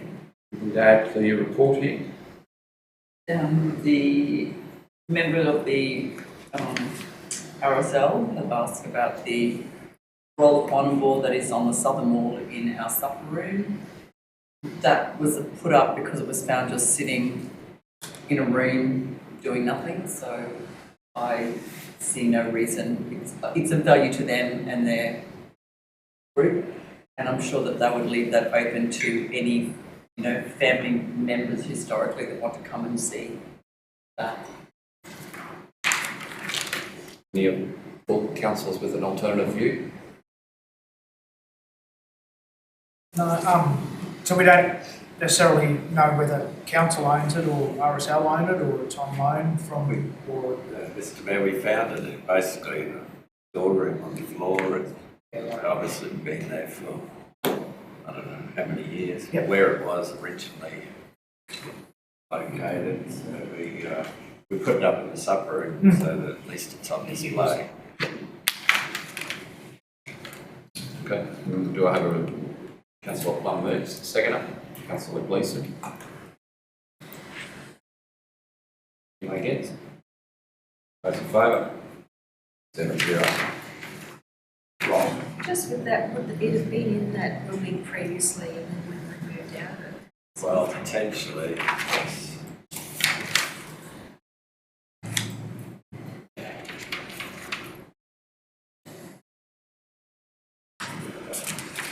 Section 254J, G, please, for 384. I have a resolution to close the meeting. Councillor Peoples, Councillor Rogers. Those in favour? 7-0.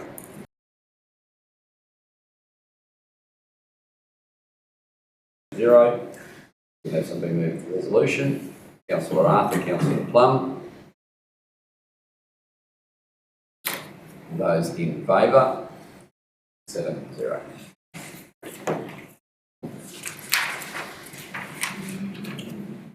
Righty. Angela.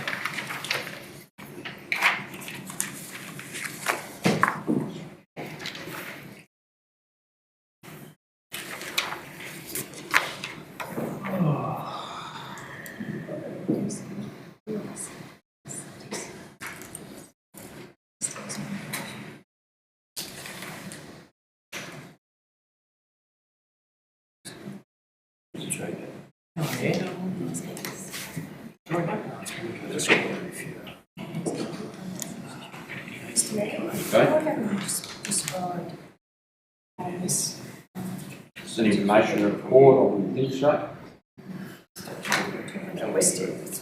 No, I think we're fine.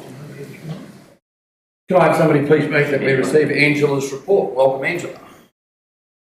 Councillor Arthur, Councillor Gleeson. Coming in the officer's hot seat, that one. Sarman comes in, gets grilled, he leaves. You come in, you get grilled, then we all leave. Very good, Angela. Have you got anything that you'd like to draw us to before I open the room for questions?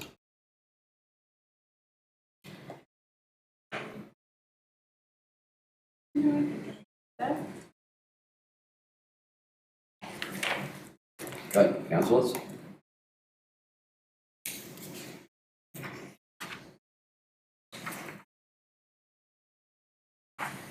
Thank you, Damien. Take your coat off next time. All right. So Westec is proceeding. Difficult decision for the committee. I understand and respect that. However, I think in terms of economic recovery and in terms of the future viability of a triennial event that had already been delayed 12 months, I sincerely hope that turns out to be a very good decision for them. I'm confident for them, but obviously it's a daily exercise in testing the COVID situation as to how it proceeds. They do have significant costs to date, and they will start to very rapidly incur even more substantial costs in the period between them making the decision last week and obviously early September. However, I did indicate Council's full support for the event, provided the restrictions and everything else lined up around the place to them. Angela, thank you once again for your work in coordinating the Lawmac conference here in Buckhorn. And I've run into a number of council representatives who were here subsequent to that, and they're glowing in their praise of the work that you did. And, well, they keep saying, "Oh, you people did so well hosting us in Buckhorn," and it's easy for about 10 seconds to say thank you and then say, but really we had nothing to do with it. It was all Angela. So thank you very much for that. It was very good. And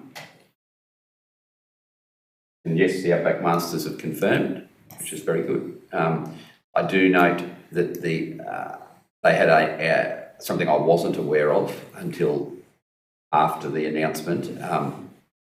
Anyway, it's all too late now. They had a year of Outback tourism, or some stream of Outback funding, which allowed them to halve participants' costs, the nomination fees. And they don't have that next year. So the nomination fees for participants in that will be double next year what they were this year. So it'd be interesting whether that artificially inflated them, not artificially, whether that had an extra positive impact on nominations that were received at events this year. That we're committed, we're in with the devil of the deep blue sea now, so it's just a matter of wait and see, and hopefully all of the talk around that event, and Damien's a big mover in that world, would know that it was really positive in all the centres that it went to, and yeah, we'll look forward to that. Anything else? Mr. Mayor, I'll just mention the Matavara Source Interpretation Centre official opening is planned for Saturday the 11th of September. If everyone would like to put that in their calendar, I'll send around a meeting invite, but it would be great if the councillors could attend that.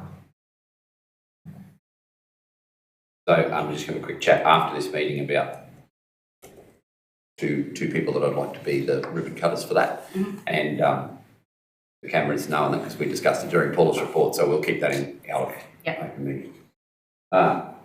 Anything else?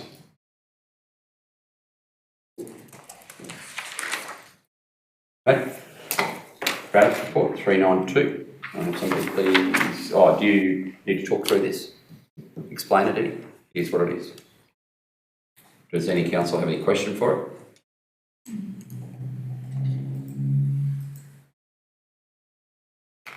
Do I have a mover? Councillor Arthur moves, Councillor Hanson seconds. Those in favour?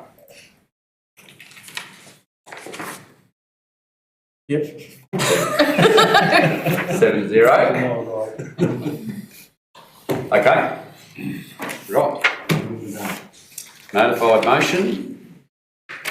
Please, 3.10.1. We have notified motion that was circulated in accordance with our requirements, and that was by Councillor Peoples to review town common fees for cattle and horses specifically, and coincidentally there has also been a letter received from a spokesperson for the Alpha Common asking for exactly the same consideration to be given. So, Councillor Peoples, it's your motion. Mr. Mayor, I'd just like to ask my co-councillors to give some consideration to the increase that we had in the common fees across our communities. I think that the common fees, how I work, it depends on how you work it, have probably gone up around that 42-43%. Brett, with our fees and charges, what would you average our fees and charges have gone up in our last budget? Overall, we say about a 6% rate increase. Rates were 6%, fees and charges, we based it on 2%. And that's probably my argument, Mr Mayor, is that we had fees and charges went up basically across the board around the 2%. Our rates went up about 6%. And depending on how you look at the minimum with our horse and cattle fees, we've gone up 42.85%. I think it's too big a jump. And I'd like my co-councillors to reconsider the jump we made in our last budget to a more reasonable increase than what we have. You have a figure in mind? I'd probably like to go, I'd probably be comfortable with 10%. But I think 42% is way too much. Councillors? Mr Mayor, putting it up 10%, like, it's going to be a lot of expense. The expenses are high now. How much is it going to decrease the expense? Or increase the expense? It won't change the expense, it'll change the revenue, it'll decrease the revenue we receive. Through you, Mr Mayor, on the income and expenditure, is there a short answer as to why the information we've provided for the last 5 years we're in profit, or there's a net profit for the middle year? No short answer. At this time of the afternoon, I didn't think it was going to be. But I did look at that, and I think it just varies with what, I don't know what happened in 2019. Maybe there was little work to be done there, or RLOs were busy on other projects and not working on the common. Income's tracked, whereas the expenses dropped markedly that year. And then bounce back and then up. I couldn't see how they changed so much with an RLA looking after our commons. You're going from 13,000 there, or say 14,000 to 56,000 in the red. Where do you mean that, sorry? In 2019 you got a 13,000. The 56 is the total in the red for the 5 years. Oh, that's the 5 years here, sorry. So you've got a loss of 22, a loss of 15, profit of 13, a loss of 7, a loss of 25. Okay. And our most recent loss is the highest of those 5 years. Through you, Mr Mayor, if we make it 4 per head, whereas we have made it, does that bring that back into the black, or it's not enough? It all depends on the numbers of stock that are or aren't there. Find that muster and count them. The other thing about this too is, it's not, the commons, I believe, have been run for, people to make a little bit of money on the side because of where they live, or to help educate their children or what have you, and it's there for people to make a dollar. I think we've got to look at it differently to your market rates with adjustment, and I know there's an argument there against that. And the other argument I want to sort of probably put to is, the cost for horses. We've made it difficult with compliance for kids to have a horse in town, a pony in town, and we allowed 1 horse per acre or thereabouts, and then we turn around and we've even made it very expensive for kids' ponies, even on the common. So I just think, I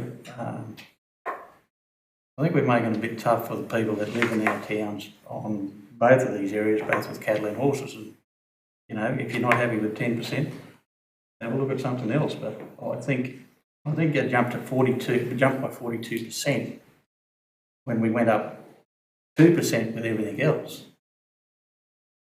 And 6% with rates, but that's overall too. There's a lot of those didn't go up 6% with our rates. I think it's too much. Oh, yeah, but a lot went up 25%. Yeah, I know what you're saying. Yeah, 6% is the average for a reason. For everyone you can point out that went down 20, I can point you out one that went up 20. Yeah, well, I can live with the 6%. It's still a long way from the 40%. Officers, how many of our commons are full? So that anyone who wants to put a beast on the common can. Is that the case in Alpha?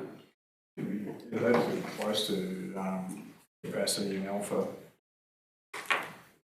You've got to meet the guidelines of... Yeah. Yep. And the 20 head. Yeah. That's right. So Councillor Peoples, for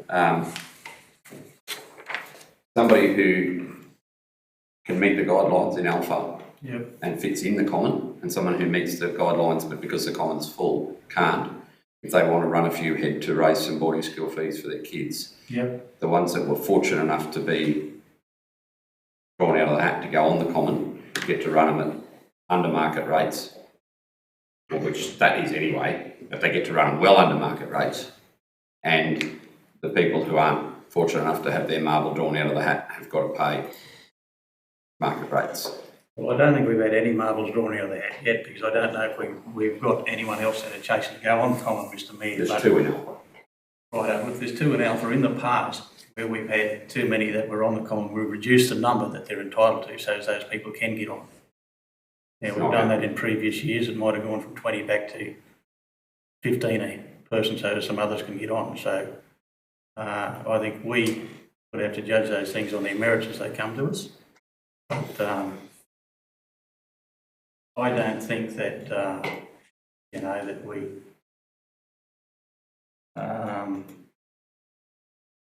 jump a fee up by 40% because you're worried that it might be going to become overstocked. I'm not worried about it. I mean, we've seen them get overstocked, and what happens then? They've got to destock them. I'm not worried about that. There's Jericho Common's a prime case in point that we're dying with Jericho Common. Sorry, Mr. Mayor. So, no, I think common management fee is irrelevant whether you're charging $6 or $26 for it. If they're overstocked, that's not a pricing regime. That's a animal welfare, animal husbandry practice that the RLAs should be making determinations of a long time before we have to intercede with pricing. All right, councillors. Councillor Peebles has suggested a 10% increase, which would move cattle and horses from $2.80 to $3.2. Is that right? $3.08. Just before we go there, Mr Mayor, through you, the bull levy, has that been covering the cost of our bulls historically and replacement of? Barely, it depends. That $9 increase, I can tell you, is definitely justified. Yeah. No, because our... So I did the market research on bull sales year on year, and I'm not saying that they haven't been getting it to cover, but there was a 69% increase on all breeds in Queensland last year, year on year average. So that $9 increase is more than justified. No, that's my point, Mr Mayor, because our policy says that that levy has to cover at no extra expense to council. Correct, yeah. And that could be possibly some of the explanation. They maybe they didn't buy as, they might have only bought one bull in 19 instead of two. Well, if you add a second bull onto the levy that year, all of a sudden your 13 becomes 6, or if they had to buy 3 the next year, that's maybe the 7's break even. Like, that's an interrogation we don't know. But a $5,000 or $6,000 bull purchase makes a big difference to a loss or a profit. Or $4,000 they probably were back then.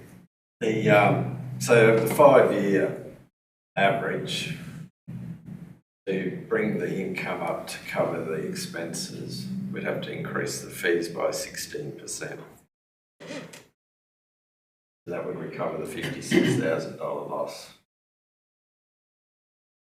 We increase by 16%. On top of where we currently sit. On top of the $2.80. Okay. Which would be $3.25. That would.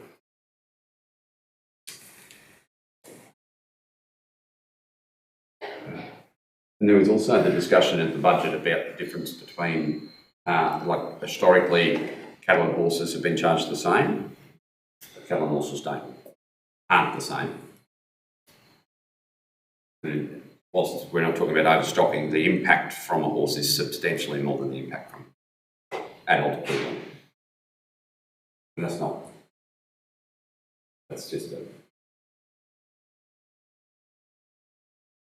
scientifically proven fact. Yeah, understand that.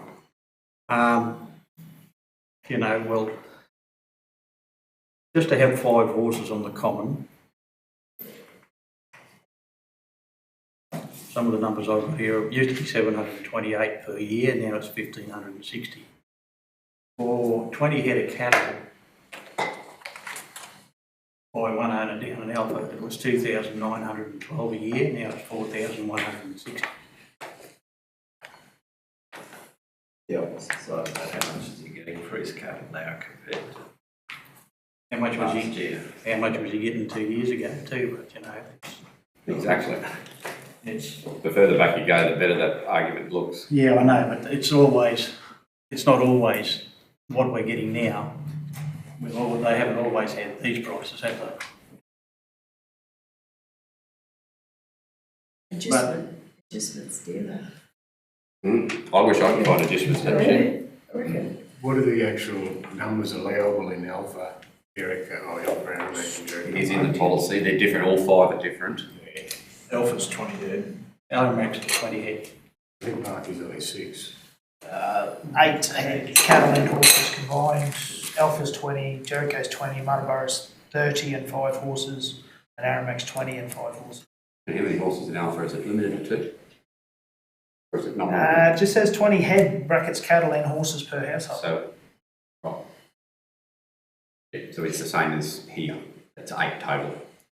Cows or horses, doesn't matter. We could reduce the numbers to allow those extra 2 people on. Oh, 20 head, you know. yeah, we can, but I don't think established practice needs change there. Like what happens there is fine, but I'm just saying that there are people from time to time who want that, and obviously in Aramac and Matavara they're not. There's no demand for it. He is right, Jenny. There's still room here. I believe so, yeah. Yep. There's not a lot of head out there. Jericho's basically empty, isn't it? Yes. Yeah. Plus, the Alpha Common's only allowed 130 head maximum, so that's only 6.5 people. It's a lot. At their maximum loading. Yeah. It'd be, Jericho would have perhaps the smaller carrying capacity, but it hands down the smallest carrying capacity of the 5 commons. Too much timber. So read at 16% to cover costs, you say it'd be $3.25. Would councillors consider that? Not with horses. Not with the horse, I'm sorry. Councillor People, I don't believe that, I'm definitely not going to agree to reduce the horse cost, because horses just decimate the country, they just don't stop eating. As councillors, we're allowed to agree to disagree. Yeah.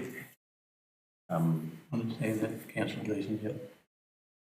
I understand what you're saying about horses, and the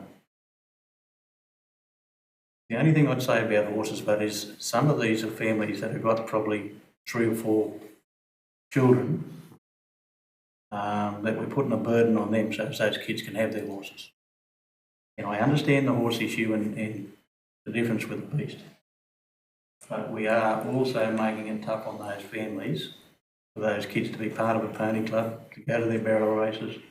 I don't know if you bring something in that we can help families that do have ponies, and we maybe have a different rate for those sorts of horses, but there are some families that have 4 or 5 children that participate in these events, and we're making it pretty tough for them. It's not about the horses, it's about the families that we're making it tough on. Mr. Councillor, listen there. Is it a sorry, Mr. Mayor, is it per head in all regions, or is it horse and cow, or is it 30 animals? The cap animal is whatever it is, but then the charge is applicable to the species. Yeah.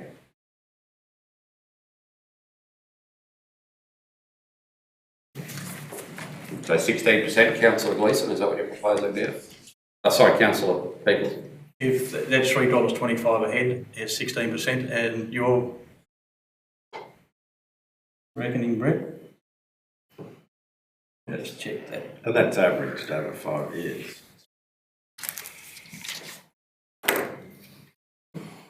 $16.07. Yeah, I can live with that, Mr. Mayor. Or both? If possible, yeah.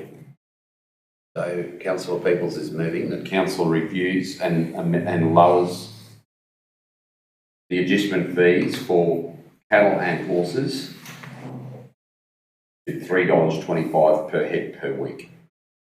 You want to leave the bull levy where it is, or do you want to lower it as well?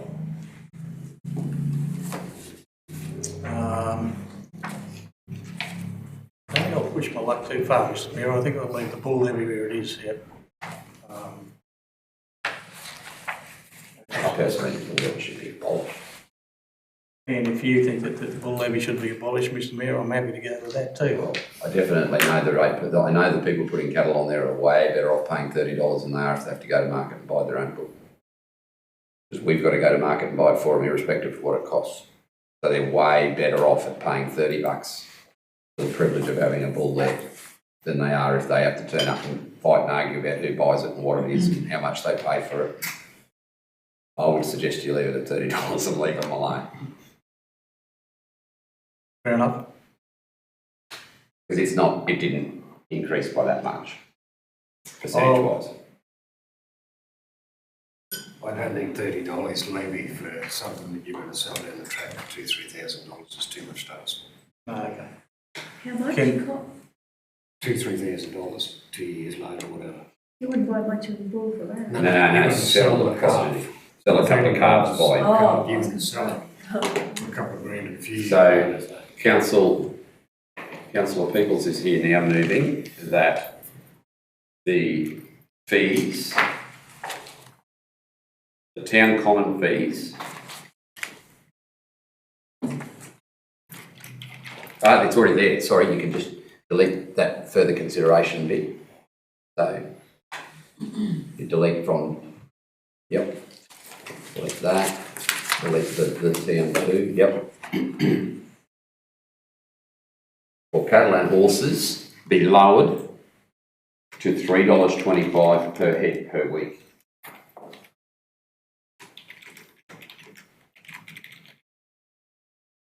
Full stop. Second. Councillor Rogers. Debate. Mr. Mayor, I can't agree with it. I don't think it's enough. And unfortunately for those people that do have cattle on the common, in hindsight, we didn't increase it enough last year. Or the year before that. Or quite possibly, I'm happy for it to have stayed where we had discussed in the budget. I'm against the motion. Anyone else wish to speak? For the motion? Either way. Yeah, Mr. Mayor, like I said before, and I just want to reiterate, is that it's sort of there to give people a bit of a hand, you know, to live in these small towns and to help, you know, maybe to educate some kids or whatever they want to do. Have their ponies out there for the kids and what have you. And I don't think you know, that it's a money-making exercise for us with running these commons. There's plenty of areas, look at our swimming pools, there's plenty of areas where we don't make money, but we provide a service. And this is just a bit of a benefit for people living in these small country towns, and I'd like councillors to give that consideration. Anyone else wish to speak? And through Mr Mayor, I would probably be happier with it if it was $3.25 for cattle and maybe $4 a head for horses.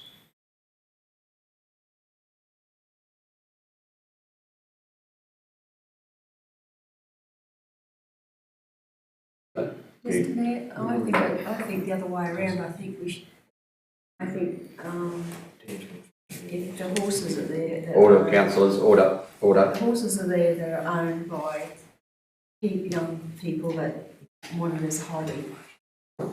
I think the horses should be $3.25 and the cattle should be $4 because they're worth a lot of money and they're making a lot of money out of sheep adjustment.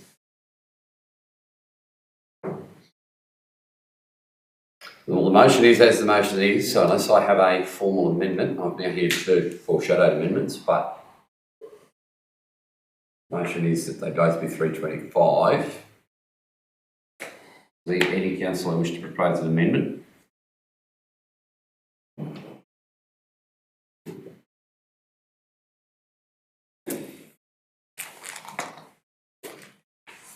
No? I'll put that resolution to, Councillor Peoples, sorry, your motion, would you like to sum up, given a little bit of conjecture? No, I'm happy with where we're at, Mr Mayor. We've said it all. I'll put that resolution to the vote. Those in favour? Those against? 3, 4. I'll call division. I will call for division, please. Councillor Dillon voted against. Councillor Rogers voted in favour. Councillor Plum. Can you remind me which way you voted, please? In favour, thank you. Against, Mr Mayor. Councillor Arthur against. Against. Councillor Hanson against. Against. Councillor Gleeson against. And Councillor Peoples in favour. Does anyone wish to provide now an alternative motion to that?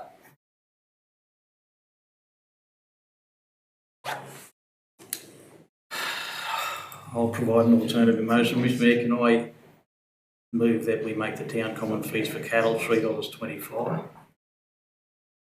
and the town common fees for horses $4.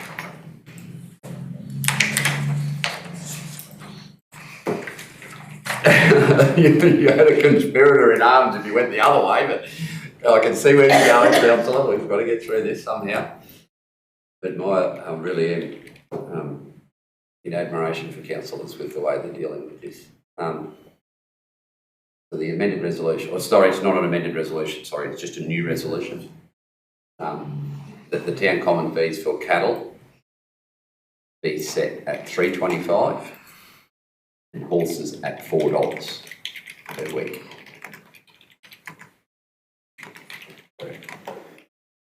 Sorry, for cattle be. $3.25.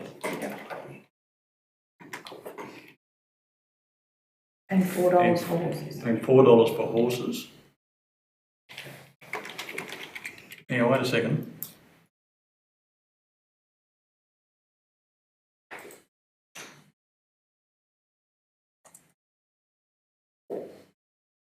Mr Mayor, I'm just trying to think of, is there some way that we could allow an exemption for horses that are used for pony club or kids events to be the $3.25 also? All I would suggest is that becomes very difficult for our officers to truly capture, and we're being encouraging skullduggery. The system would be gained.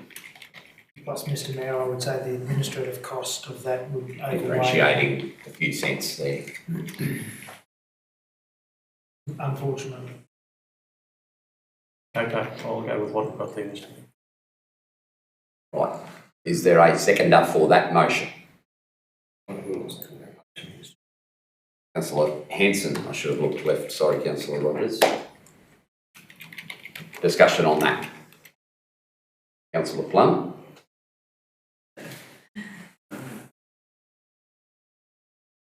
That's fine. Councillor Hart. No, I'll stick to my guns. I'm still against.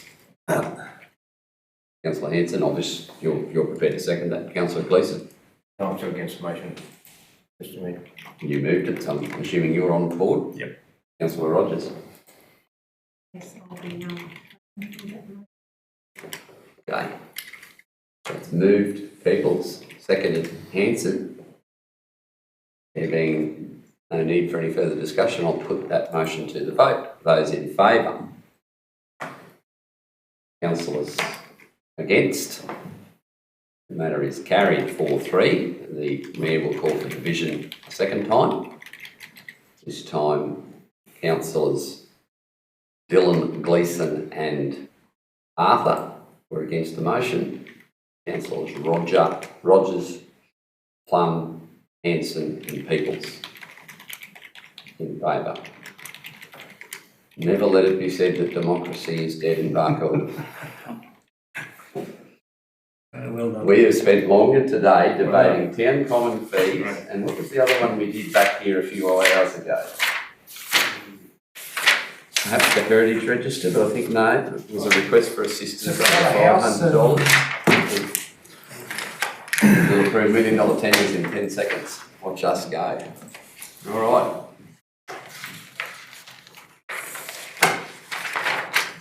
So now we are at the new section, which is actually not in my book. Yes, it is. Questions on notice. Responses have been circulated to those questions. Councillors, I'm impressed with that. I think we're getting somewhere to where we've asked the questions that come back to us on writing. That was actually circulated with our public-facing agenda. So any of your constituents that asked you those questions or you raised on behalf of possibly already seen it, but because it's a public document, more than free to relay information that's contained there within. So now moving to today's questions on notice. Councillor Peoples. Sorry, can I just have someone to... Oh, sorry. I'll move that we receive that report. Seconder, Councillor Peoples. Those in favour? Carried. My thanks to the officers for your responses there. So, Councillor Peoples, questions on notice? Mr Mayor, I had a couple of questions here. One was that we discussed this morning in Director of Works with regards to some of those roads over there, so I'm happy with that. Just the other one I'd like to address is one that's been covered in the replies to us. Can I ask something about that?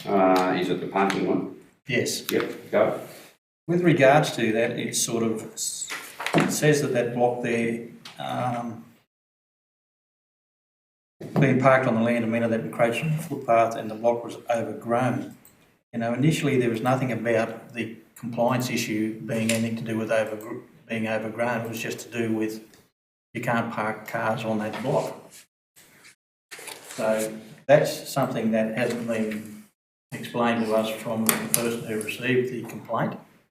It was all about cars, not about how he was keeping the block. So is that what it's about? Is it about the block is untidy, or was it about he can't park cars there? Righto. Question to clarify that again, please. Thank you. Councillor Gleeson. Thank you, Mr Mayor. Two things.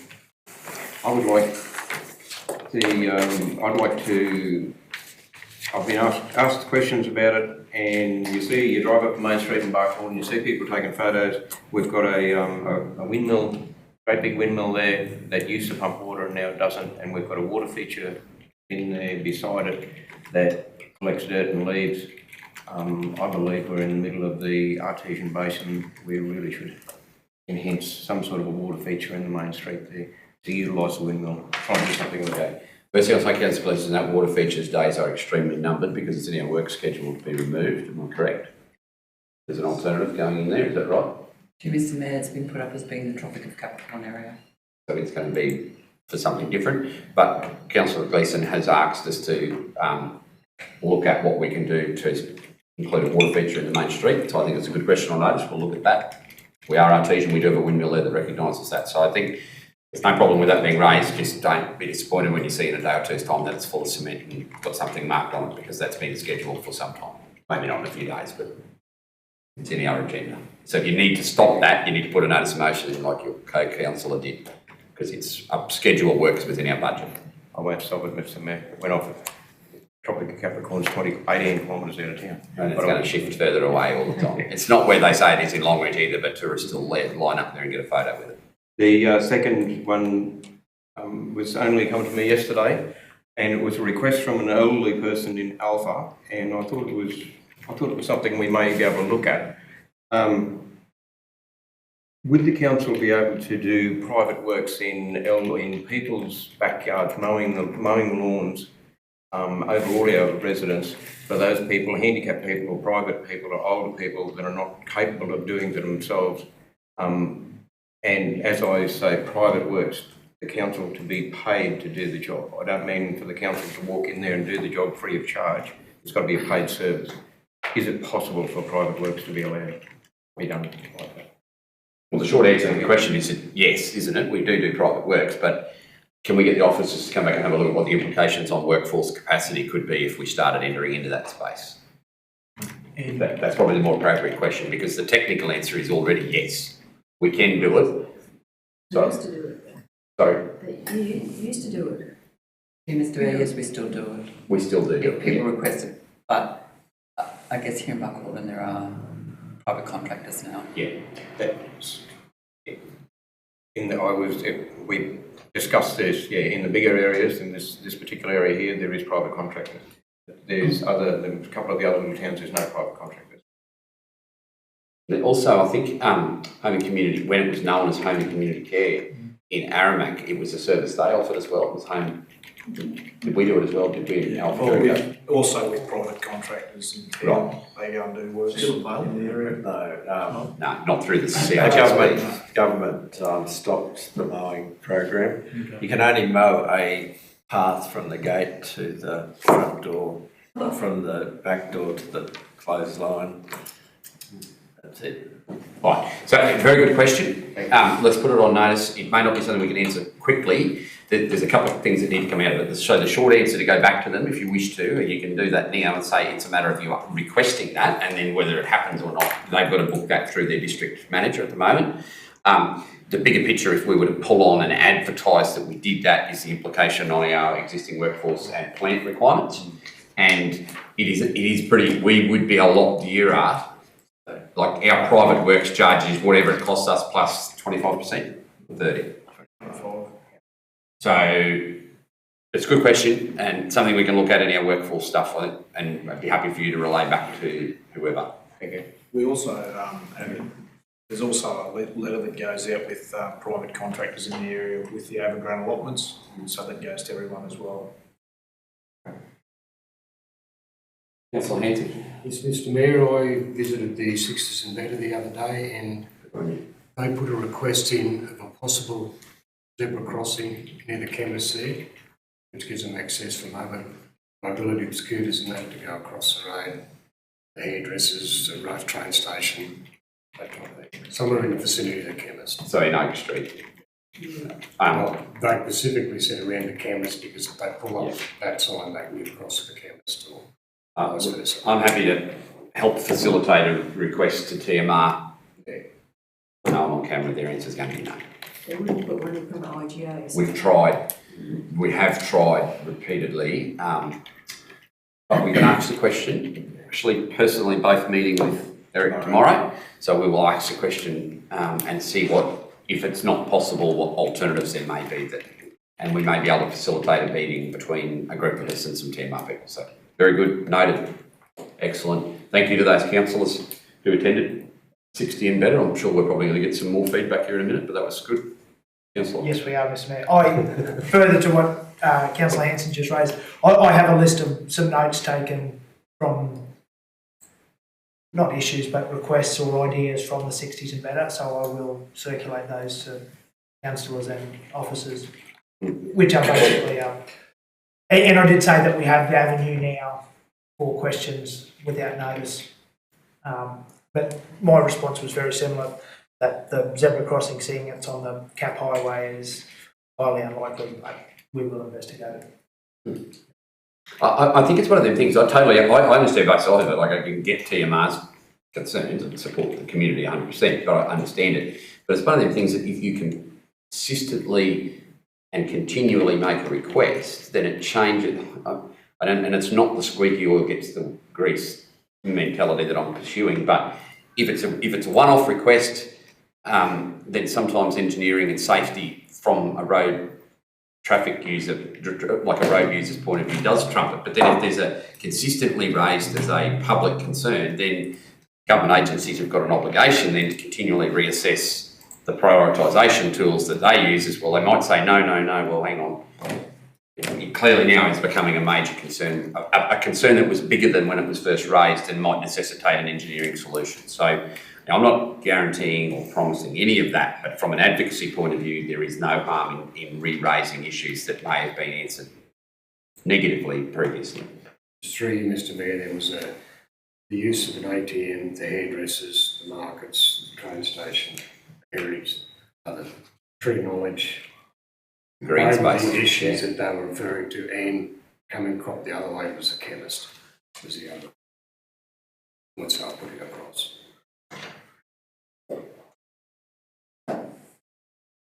Any further? Further to the question about parking in front of IGA, the parking spaces we've recently delineated on the western side of Willow Street near St Joey's. Brent, acting CEO, and Councillor Plum had the opportunity to go and have a look yesterday, and half the parking spot is in the intersection at both ends. On the corners. Right. If we can have a look at it. Right, very good. It's been, thank you for raising that issue raised on that futuristically. Mr. Mayor, could we also add IGA again to that zebra crossing and might slow the trucks down going up the main street on the zebra crossing? At your request, Councillor, I will gladly talk to District Inspector tomorrow. Just a couple of other things. We spoke with I was asked about the community consultations, so we spoke of those this morning to get those going. Well, yeah, they haven't been dropped. No. There was no intention to drop. Who hasn't had one? We haven't had one. Which, like our standard community engagement forums? Yeah. No, but it's not the time to, sorry. Our traditional time is in that last 2 months. Well, that's the wrong time. Right. You've got to have them before the budget so they can give you a wish list. But that's exactly why we do it then. That is before the budget. We start budget meetings in November. Should have them in March. Too late. The budget's finished by then. If we're still negotiating which CapEx projects go in and out in April, I'll resign. We've got to be way better than that. That is exactly why we were in the budget organisational mess that the last 3 councils found themselves in. We were still drawing a line through capital projects 2 weeks before the budget was delivered. We've got to nail down community expectations back in November about what they want to see, and then have a funding method delivered in January, February. What we're talking about in March, April is the public consultation of our budget. Now, there will be tweaks to CapEx in those latter months, but it's tweaks. It's not someone giving us a wish list in March or April. And this is a problem that our staff at lower levels need to understand. It's too late. Once Christmas is out of the road, we are starting to lock down our budget. I do not want to be one of these councils that's handing down budgets with little or no planning goes to them. So this is what I have tried to impress on the community via all of our communication, that the budgets starts in now. Like, if community groups want stuff put in the budget, they start asking for that right now. Like, the tweaks we make to things next year are if there's extra funding becomes available, if there's so sorry, councillor, I've sounded very harsh and I probably made a foolish statement about I'll resign, but that would be against every single thing I stood for as mayor during the campaign, was that we needed to have a more transparent early delivery of budget expectations so that the community are aware of it's too late. April's too late for anyone to be asking for anything of any substance. We need, both internally or externally, they've got to get that better process. It needs to, if we want to capacity build our community to get what they want, they've got to start now. Okay, can I go? And those, last 2 weeks, isn't it? Is that what we're planning? So, and we're going to do it, as I may have mentioned out of session, I'm going to do a little bit more. We'll take a full day for each community. We'll do one rural and one urban. So we'll try and capture a few more rural people, because understand late in the evening in town's not ideal for people who might have to travel an hour, hour and a half both ways. So, sorry, Councillor, it's been a very long day. With your tourism, when Stephen was here, they had workshops. Haven't had a workshop this year, so I would like to get a gathering of the businesses with their tourism businesses and just have something casual so they can all get together and talk about how they went for the year. That's good suggestion. Good to join you then. Did you have any involvement in the last one? Yeah, our last one was February last year. Yeah. So I just asked if they could just all Is get that together. after tourist season or? Yeah, so towards the end of the year. Like a debrief. Yeah. I might see, if we set a date, we might see if we can get someone perhaps from OQTA or TEQ or both, just to come along and give those businesses a bit of an update about what the next 12 months looks like. So, yeah, we might be able, if we got a bit of notice and make that a good, we can make that a good thing for them. Yeah, just a casual, I'll sit around the lawn and talk about how they went. It'd be a good thing for us to go to the council, just go and listen, just have a listen to what they've reported. Especially going to be like Alan Smith and someone like that come on. Thank you, Councillor. And one more. Is there any chance of having some signage on the front of the sculpture trail to advise the tourists that there is no radio or phone contact for so many kilometres, or where there is? I know from Ararat to Torrens Creek there's not a lot of mobile service, and I probably think that there should be a sign out that way as well, just telling people that they've got no, if in the case of an accident or something, you know. The same on the sculpture trail, just to let them know that there's no contact till they get to the lake. Okay, well, let's look into the possibilities of safety warning signs. Yeah, just some signs to let them know. Thank you, Councillor. Through you, Mr. Mayor, I've spoken to more of the parents and the teachers and the policemen at Jericho about those alignment. Yes. I guess, they were all in the consensus that the turnaround marking right at the end of the street, that's fine, like they're all happy that that stays there, but they're quite happy with, the simple solution to paint it out. That's the least expensive. Paint which out? To paint the zebra crossing out. Black. Because you're worried about the tree. Well, I think they also don't think it really goes to anywhere. The kids don't really use that. That's not where they walk across the road, so.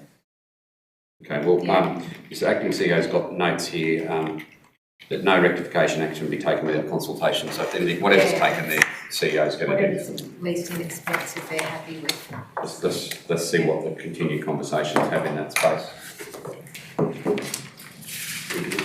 There is Dan's going to circulate. Councillor Arthur. It's late. Councillor. But I still remember. Is going to circulate the 60s and better, but that one thing that they did bring up was the pothole out the front of the chemist. I went and had a look at it. It's really a dip, but some of the Which chemist? This one. so the chemist out in front of the Barcode Pharmacy. Yeah. It's around the it's like disability, like the handicap parking space. I think it's an old patch that's. It's sunken, like they've dug. It's probably been flattened now. It's sunken down again. I see the Director of Work is taking note of that. So I think I have seen the patching things at the moment. That's all. Thank you, Mr. Mayor. Okay. Mr. Mayor, back to Councillor Palmer's point, if the zebra crossings are somewhat unpalatable to TMR, maybe the painting, like the colorisation of the certain areas in front of IGA might just be a reminder for traffic. It might be more palatable to them. Where they do that. What, the red? The red, yeah. We'll just certainly discuss what options they may have. Well, thank you, councillors. Now, our early starts to these meetings are good things, because we'd be having very, very late finishes if we weren't starting at 8:30 these days. I thought it was important that we took the time today to, as a group, commemorate Long Tan Day, Vietnam veterans. Those things actually supersede 99% of what we do in this room, what we do out there, and mark the respect for the diggers. Thank you. Declare the meeting closed, please, at 4:52.